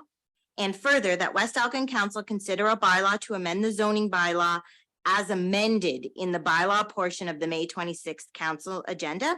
The specific wording, I believe, of the holding provision is that what Heather read earlier, which will require a public site plan process as per section 41 of the Planning Act prior to the removal of the holding provision. second that? So Bonnie moved it? I'll Well, move that. Yep. you moved it, the recommendation? And I'll Yeah. second You'll Bonnie's second it. motion. Okay, moved by Rowe, seconded by Cameron. All in favor? Oh, you're pretty quick putting your hand up there. Oh, in favor. You're paying attention today. Okay, that was carried. Next recommendation, That West Elgin Council hereby adjourn the public meeting held pursuant to section 34 of the Planning Act at 11:46 a.m. to reconvene in the regular meeting of council. okay, you've all heard that recommendation, moved by Rowe and seconded by Tellier. All in favor, and that is also carried. I want to thank everybody's participation this morning, and I'm glad to see that this is moving forward.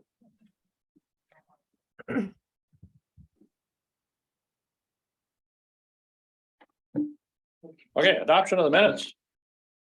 We have that the minutes of the council meeting held May 12, 2022 be adopted, circulated and printed. Mover and seconder, moved by Cameron, seconded by Rowe, all in favor, and that is carried. Any business from the minutes? Seeing none. Staff reports, operation and community services. Anything you want to add to your report, Lee? No, I don't believe so, Mr. Mayor. Would you like me to read the recommendation, sir? Sure. The West Elgin Council hereby receives the report from Lee Gosnell, Manager of Operation and Community Services, Reed Blacks Road Bridge Rehabilitation and Culvert number 6 replacement.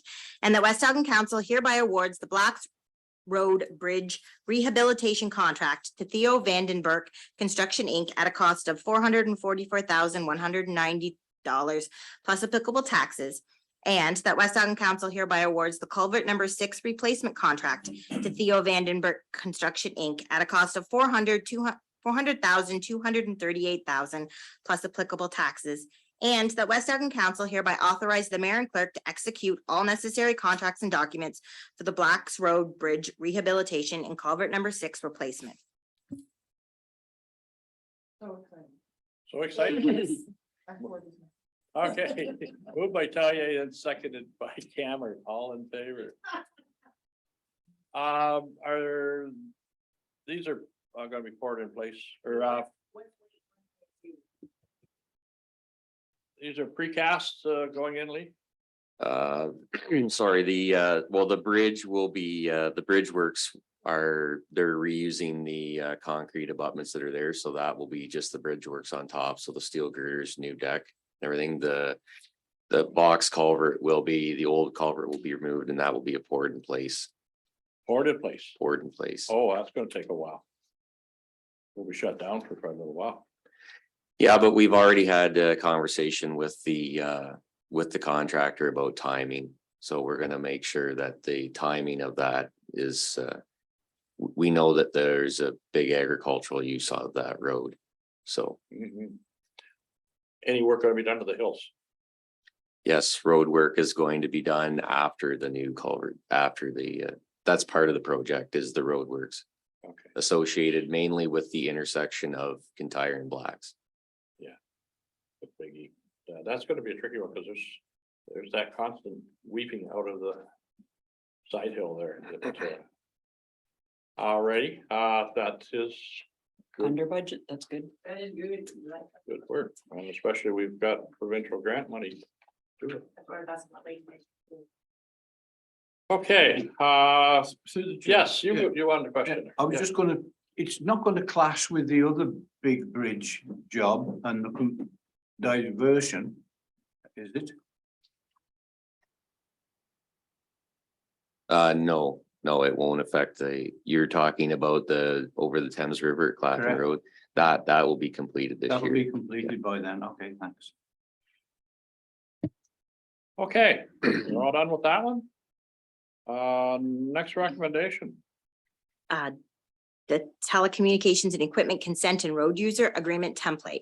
The West Elgin Council hereby receives a report from Lee Gosnell, Manager of Operation and Community Service, re telecommunications equipment consent and road user agreement template, and that West Elgin Council hereby approves the telecommunications equipment consent and road user agreement substantially in the form of the agreement attached to this report.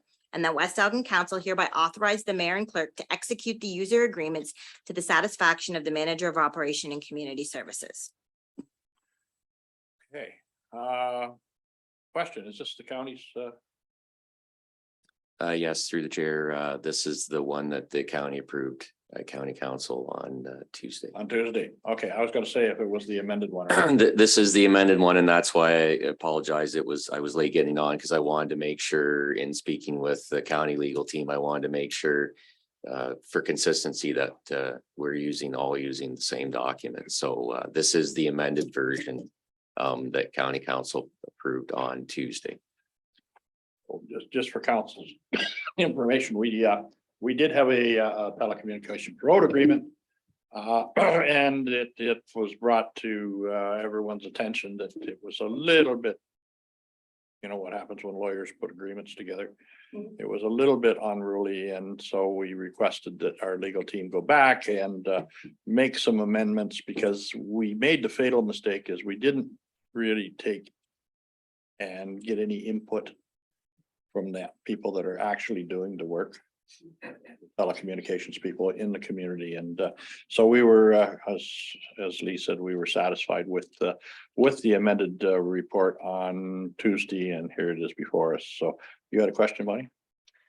Yeah, I just wanted some clarification about the fee structure. Could you interpret that for me, please? The municipal consent structure and then the road occupancy permit? Yes, so that's on the last page of the document, and it kind of ties in with, you'll see just below that. Yeah, when you have to use one or the Yeah, other. so Schedule A is the fees and charges. So municipal consent is if they're putting any new infrastructure in the ground. So you'll see in that Schedule B, that first column, MC, is municipal consent. So any installation of equipment that requires excavation in the right of way. So installing the main line, all of their connection boxes, anytime that they're putting plant in the ground, they are required to get municipal consent, and they're required to get a road occupancy permit for that work. So municipal consent is the flat fee plus so many cents per meter for the wire that they're placing in the ground. And then the road occupancy permit is the $100 permit fee, and then the deposit. So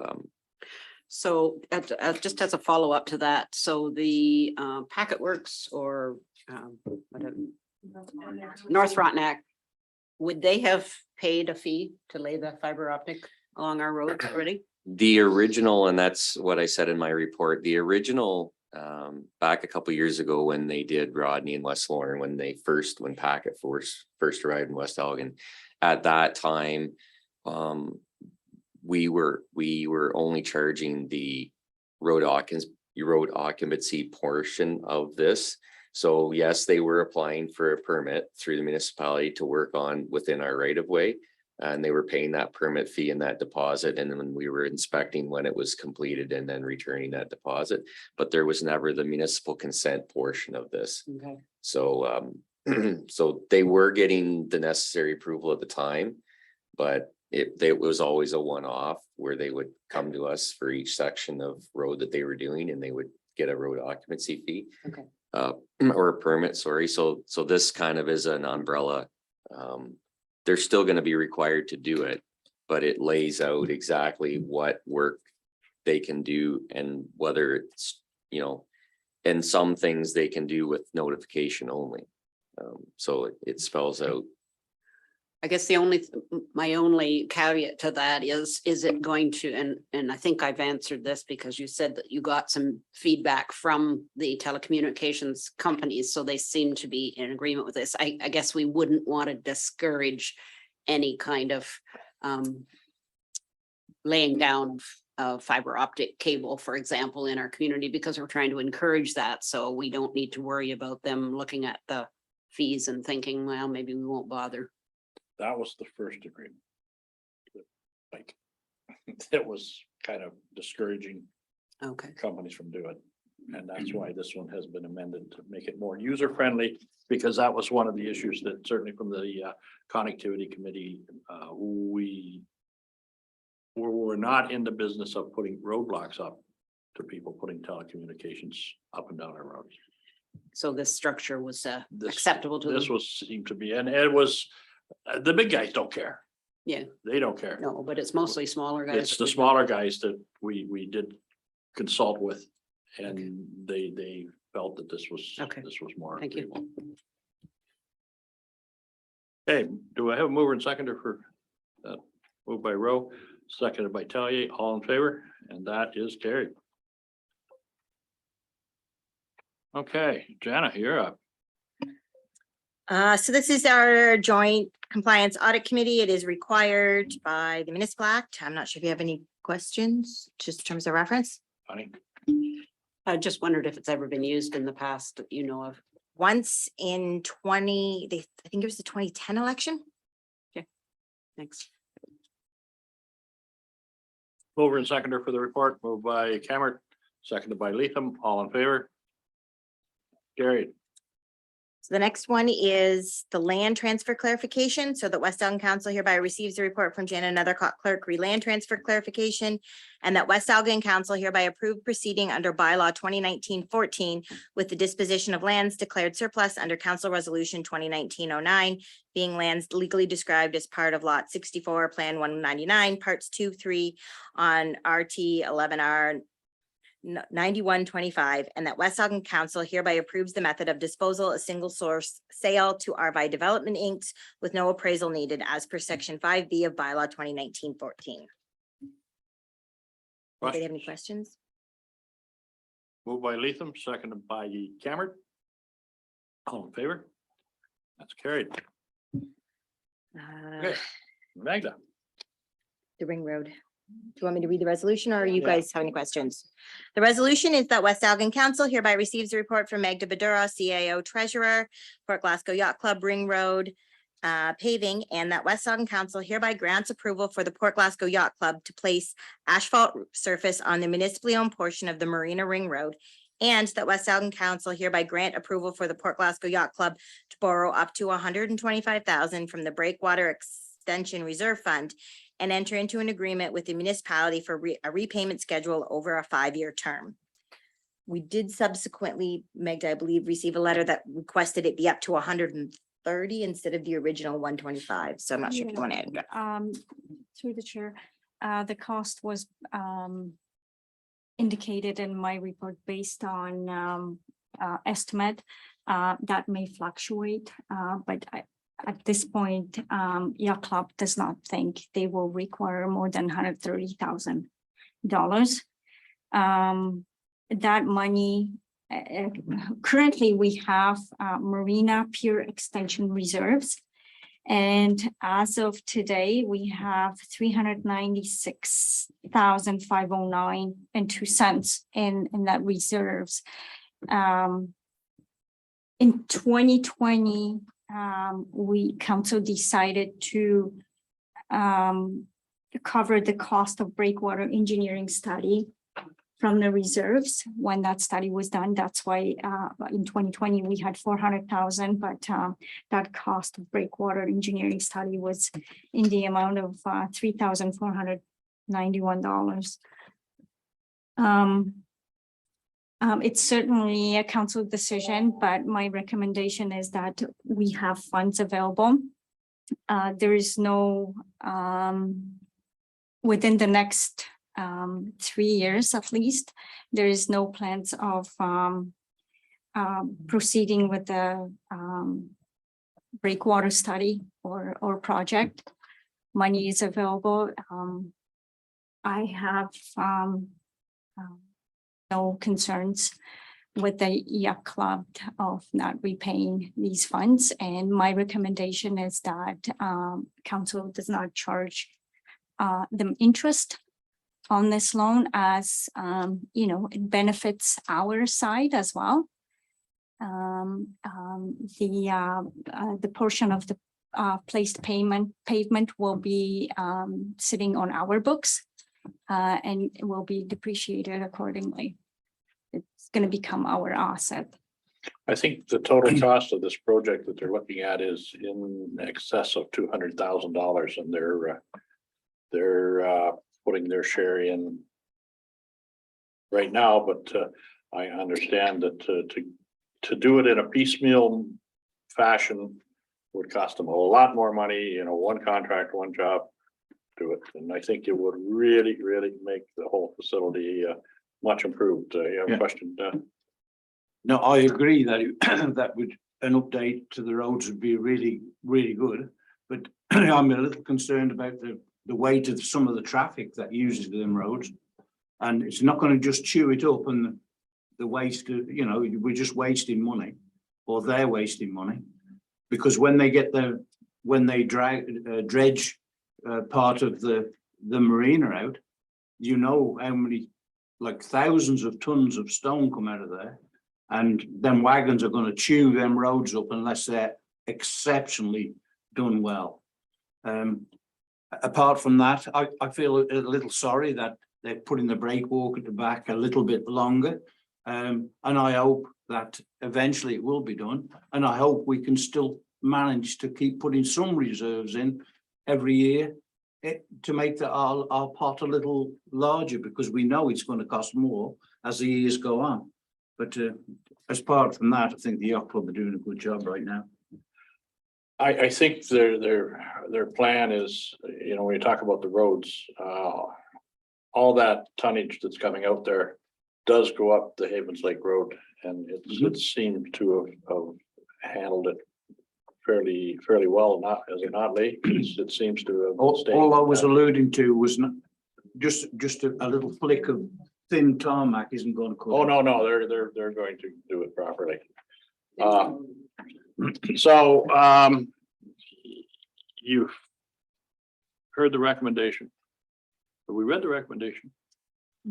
We have. Do we have a mover? Yes, question? Just a comment, you didn't add the suggestion with regard to reviewing the current agreement. Does that need to go into the recommendation or just staff direction? That's up to you guys. We didn't put it in the recommend. Sorry, that's up to you guys that we didn't put it in the recommendation. We weren't sure what your request would be for that.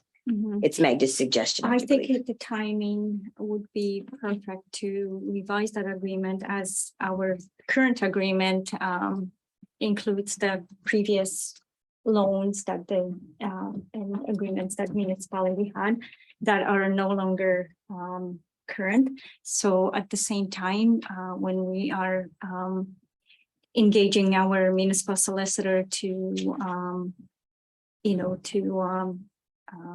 get new agreement in place in terms of the loan, why not revise the entire agreement as well? Should it be two separate issues? So we deal with the Previous agreement does allude to was created when we lent them money. right. Yeah. So it goes hand in hand, really. Yeah. Because we need a lawyer to And I prepare spoke an with the yacht agreement. club. There is no surprises Yeah. with the yacht club. I spoke with the president of the yacht club, and he's open to work with the municipality and get the new agreement in place. The only concern that I have is that we're not going to have a new agreement. It's going to take some time to negotiate that agreement. I don't anticipate any changes. We don't anticipate any changes. I think All right. we're gonna leave the. As long as, only thing I'm saying is if our contribution or our agreement to get involved with this project is going to be tied on an agreement, and it takes a long time to come to a signed agreement, do we lose the window of opportunity to be able to get the work done here? You are already passing the resolution to allow them to lend them the money. Okay. So the money can be lent. Okay, cool. I'm good. Funny, come on. I was just recalling that, we kind of went based on what staff was recommending when we discussed redoing the agreement. It was going to be time consuming and so on. So if you feel that it makes sense now, I'm good with doing that and adding in the things that haven't been added before, like the fish cleaning station and the washroom and all of those. I do believe Magda thought it was a great idea because we have to go to a lawyer for the other agreement. We might as well save the fees. Yeah. Okay, Do you want the direction to staff to update the operating agreement? Yes. Okay. So Bonnie, you moved that? Yes. And Angela seconded. can't turn my mic off because it's too many mics on. Oh, sorry. I'll second it. And that's all you wanted? Yeah. I'm old, but I'm not that hard of hearing. Okay, moved it. Okay, been moved and seconded. All those in favor? And that is carried. Okay, we're gonna move on to committee and board reports, council reports from committees. Anything going on we need to know about? Recreation committee minutes. Oh, you do? Oh, yes. Yeah, we just wanted to let council know that the Four Counties Transit Committee met virtually on May 16th, and we do a decision on a list of specs that they feel are best. Back to staff and their creative.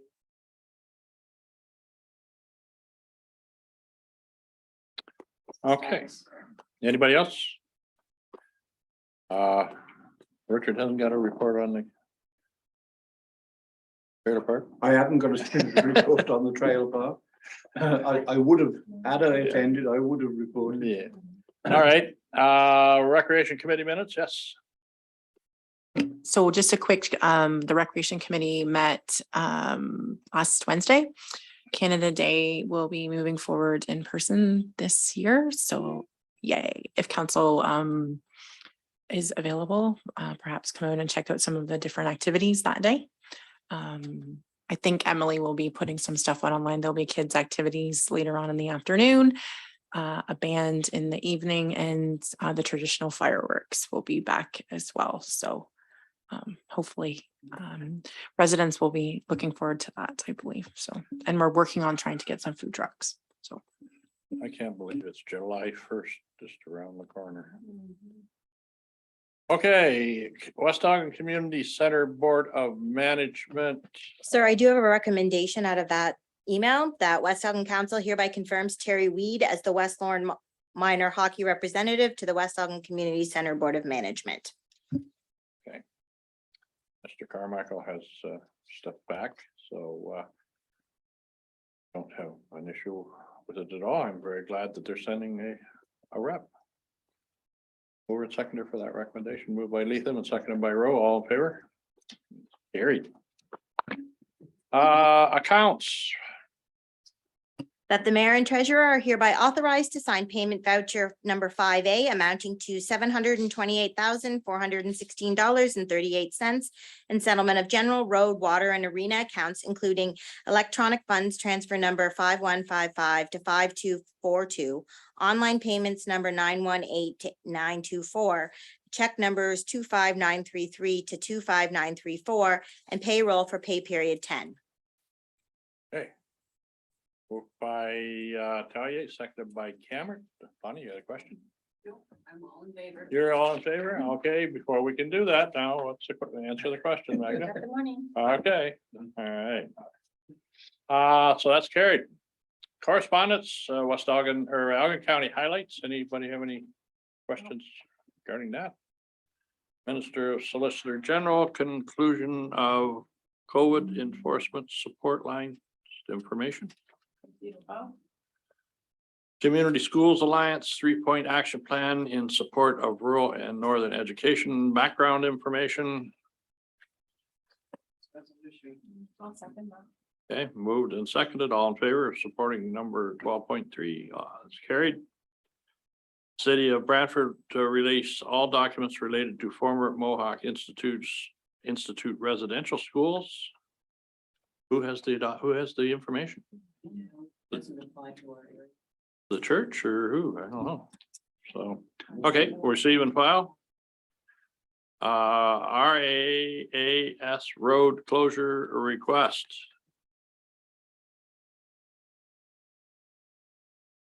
Be asking for a road closure for the fair parade as well. So I'm just trying to think of all of the different road closures that are happening over there. And Well, I think that Lee, do you want to add to the, They have a backup plan. do you have I think council should understand that road closures are just not as simple as you seem. They do come with cost. And I think that the reality is that we're probably going to have to start limiting the number of times that the road has been closed for functions. It would be great, sorry. I was just thinking, wouldn't it be great if we knew approximately what the cost was to the municipality to close a road? Lee, Magda? And then, I mean, this is obviously a fundraiser, I'm assuming. So, We got guys on overtime also. Yeah, I did some quick calculations for the last request here a couple weeks ago, and you're depending on the amount of time required, depending on the date and the time, whether it be a weekday or a weekend, you're looking at somewhere between $500 and $700 per closure. You have to take that into consideration.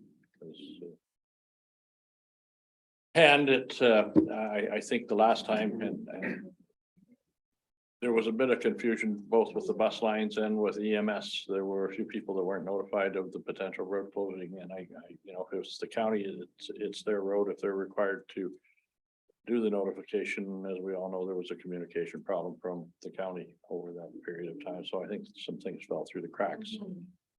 So as always, we learned from things that didn't work right and make sure that they don't happen again. Through the chair, yeah, buses go through until 4:45. Because the out of town buses obviously come later, especially the elementary buses. Not so bad to reroute the older kids. Schools in St. Thomas and out of our area get out much earlier than the high schools here, secondary schools. Get out at some at 2:30, some at 2:45. So when they come back into town, they're not much later than 4. But the elementary school, and as you know, it's a logistics nightmare to reroute little ones and their parents and that, but they didn't know up to less than 24 hours ahead of time that the road was being closed. They weren't aware, so that caused a bit of a kerfuffle for a little bit. And but I didn't have any complaints other than people not knowing ahead of time. No one wanted to not have the road closed, just ahead of time they would have liked to know. And EMS did not know. They weren't notified. They haven't been notified last year either when we closed. So I did get some feedback. It was concerning to some of the merchants because of the Friday night, the road being closed down.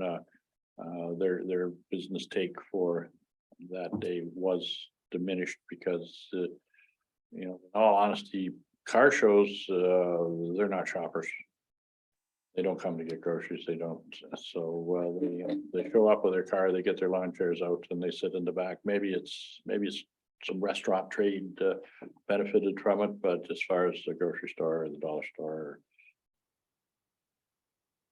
back there, in fact, it was probably a little bit of a negative impact. So I think that we do have to take that into consideration too with the road closures.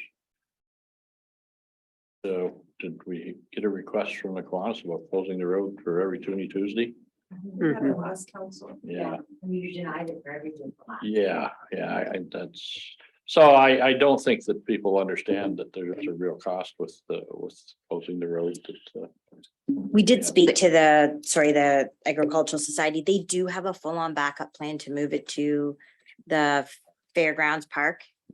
If this is denied, they are aware that not everybody was happy with the last one. I did have a talk with Jed over the whole issue.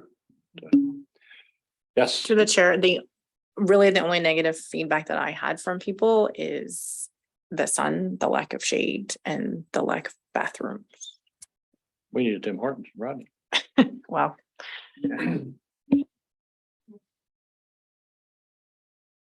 We go.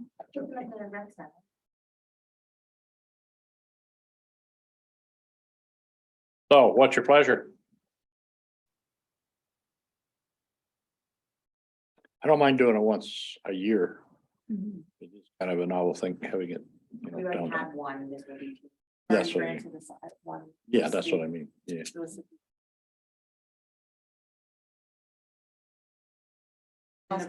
Is there gonna be?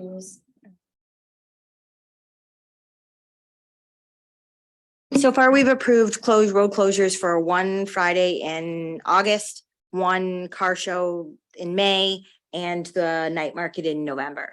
So we've already got 3. That's in Westmore. There is no Rodney Santa Claus parade. That's what the night market does instead. So it's costed him, yes.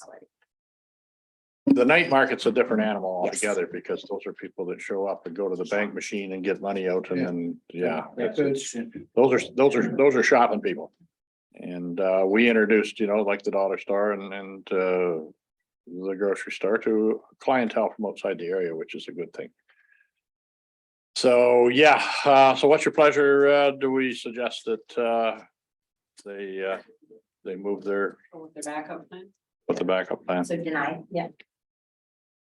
And you can send a nice letter explaining the reasons why.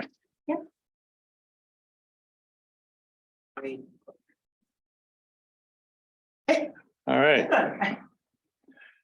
All right, we're done with the correspondence. Let's go to the upcoming meetings for county transit on the 31st. That has been canceled, Postponed. It's postponed. postponed, yeah, till June 6th. June 6th. Just a heads up to June 9th council, we will have a committee of adjustment. So we are going to be doing the committee of adjustment at 9 a.m. What's that for? Minor variance. I don't have the full application yet, so I'm not quite sure. I just have been warned by the planner. Yeah. All Because right. it's also a and- heavy, there will be a lot of planning applications on that one as well. And yeah, we're trying to get done before too. Yeah. And we have a couple presentations and things, so it's a heavy meeting, so we're trying to move things as quick as possible. I have a question for you. Did you send a letter to the Dutton daycare? I did email Pam, but I'm wondering if it got lost in her junk mail. I think it might have because they had a meeting and the gist of the meeting was that they heard no response from West Elgin. So I better email Pam again, Yeah. or maybe I'll call Pam. Yeah, I would. And everybody, yes, Therese. Just to add to the schedule, there's a housing stability meeting and barbecue on the 15th at, I believe it's 1. And on the same day, the 15th of June, the rec board meets. Sorry, I didn't have that date. Yeah. And that's at 7 p.m. And then lastly, if we can remember our neighbors in the Dutton Night Market, not really meeting, but Dutton Night Market's the 18th of June. Okay, so everyone received an invitation to the grand opening of the school. Yes, that's I forwarded to Jana because she didn't have it. The office wasn't Whatever aware. you're doing, some kind of recognition.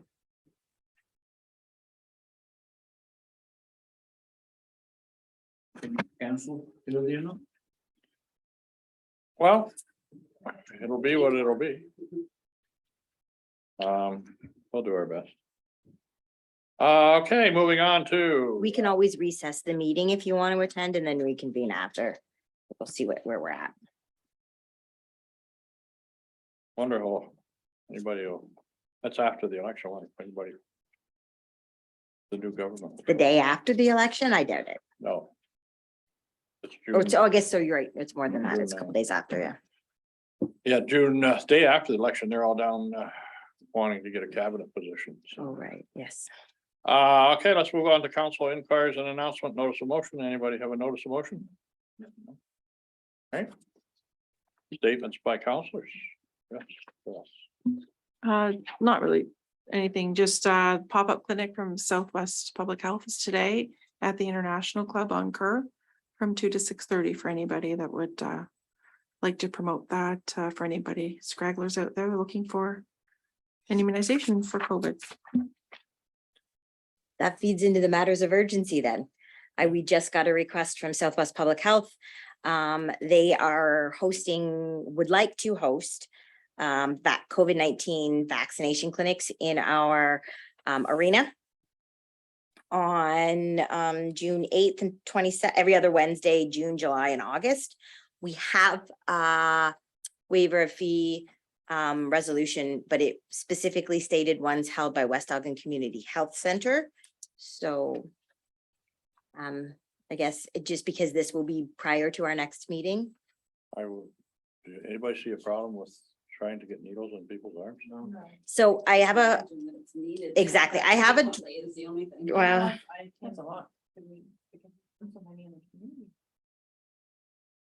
Or is this for four?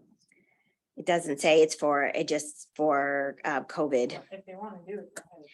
I was going to say, so basically we could do a resolution that council waive fees for all COVID-19 vaccination clinics at municipal facilities pending availability, just Perfect. in general, and then it That's covers off in case. You're quite a municipal wordsmith, you know that? Try, I just need a mover and seconder for that. Mover and seconder, moved by Cameron, seconded by Telly, all in favor, that is carried. Okay. Any more statements? Any other matters of urgency? Other than I missed the last break. We're on to the bylaw section. Okay, so 2022-34. I'm going to apologize for my crazy numbering. I got a little ahead of myself. 2022-34, establish a joint compliance audit committee. The bylaw 2022-34 being a bylaw to establish an election joint compliance audit committee for the 2022 municipal election in accordance with the Municipal Act 1996 as amended, be read a first, second, and third and final time. Mover and second, moved by Telly, seconded by Cameron, all in favor? Carried. So bylaw 2022-36, a bylaw to rezone 196 Ridge Street.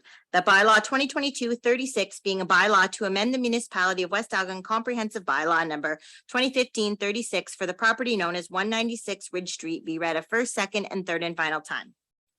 Second by Rowe, seconded by Latham, all in favor? Carried. So bylaw 2022-37 to rezone the southwest corner of Graham and Jane Streets. That bylaw 2022-37 being a bylaw to amend the municipality of West Elgin comprehensive zoning bylaw 2015-36 for the property known as part of lot 18 concession 8 being part 7 on 11R 9329 as amended. Be read first, second, and third and final time. Moved by Cameron. That's what the as amended. So it's not the bylaw on the agenda, it's as amended per the recommendation. I'll do it so I can get yelled at. Sure. Cameron and Latham, all in favor? Carried. So bylaw 2022-38 to amend the fees and charges bylaw. This is to add the fees for the telecommunications. The bylaw 2022-38 being a bylaw to amend bylaw 2021-69 to provide for the various fees and charges for the municipality of West Elgin for the year 2022 be read a first, second, and third and final time. Moved by Rowe, seconded by Telly, all in favor? So this is confirming bylaw, the bylaw 2022-35 being a bylaw to confirm the proceedings of the regular meeting of council held on May 26, 2022 be read a first, second, and third and final time. By Telly, seconded by Latham, all in favor? Carried. So we're at adjournment, sir. Are you comfortable? No, I'm very uncomfortable. And the sooner you adjourn, the happier I'll be. That the council and municipality of West Elgin hereby adjourn at 12:24 p.m. to meet again. Sorry, it's going to be 9 a.m. on June 9th, 2022, or at the call of the chair. Moved by Rowe and seconded by Cameron, all in favor? Got it. That's carried. We are now adjourned. Thank you very much.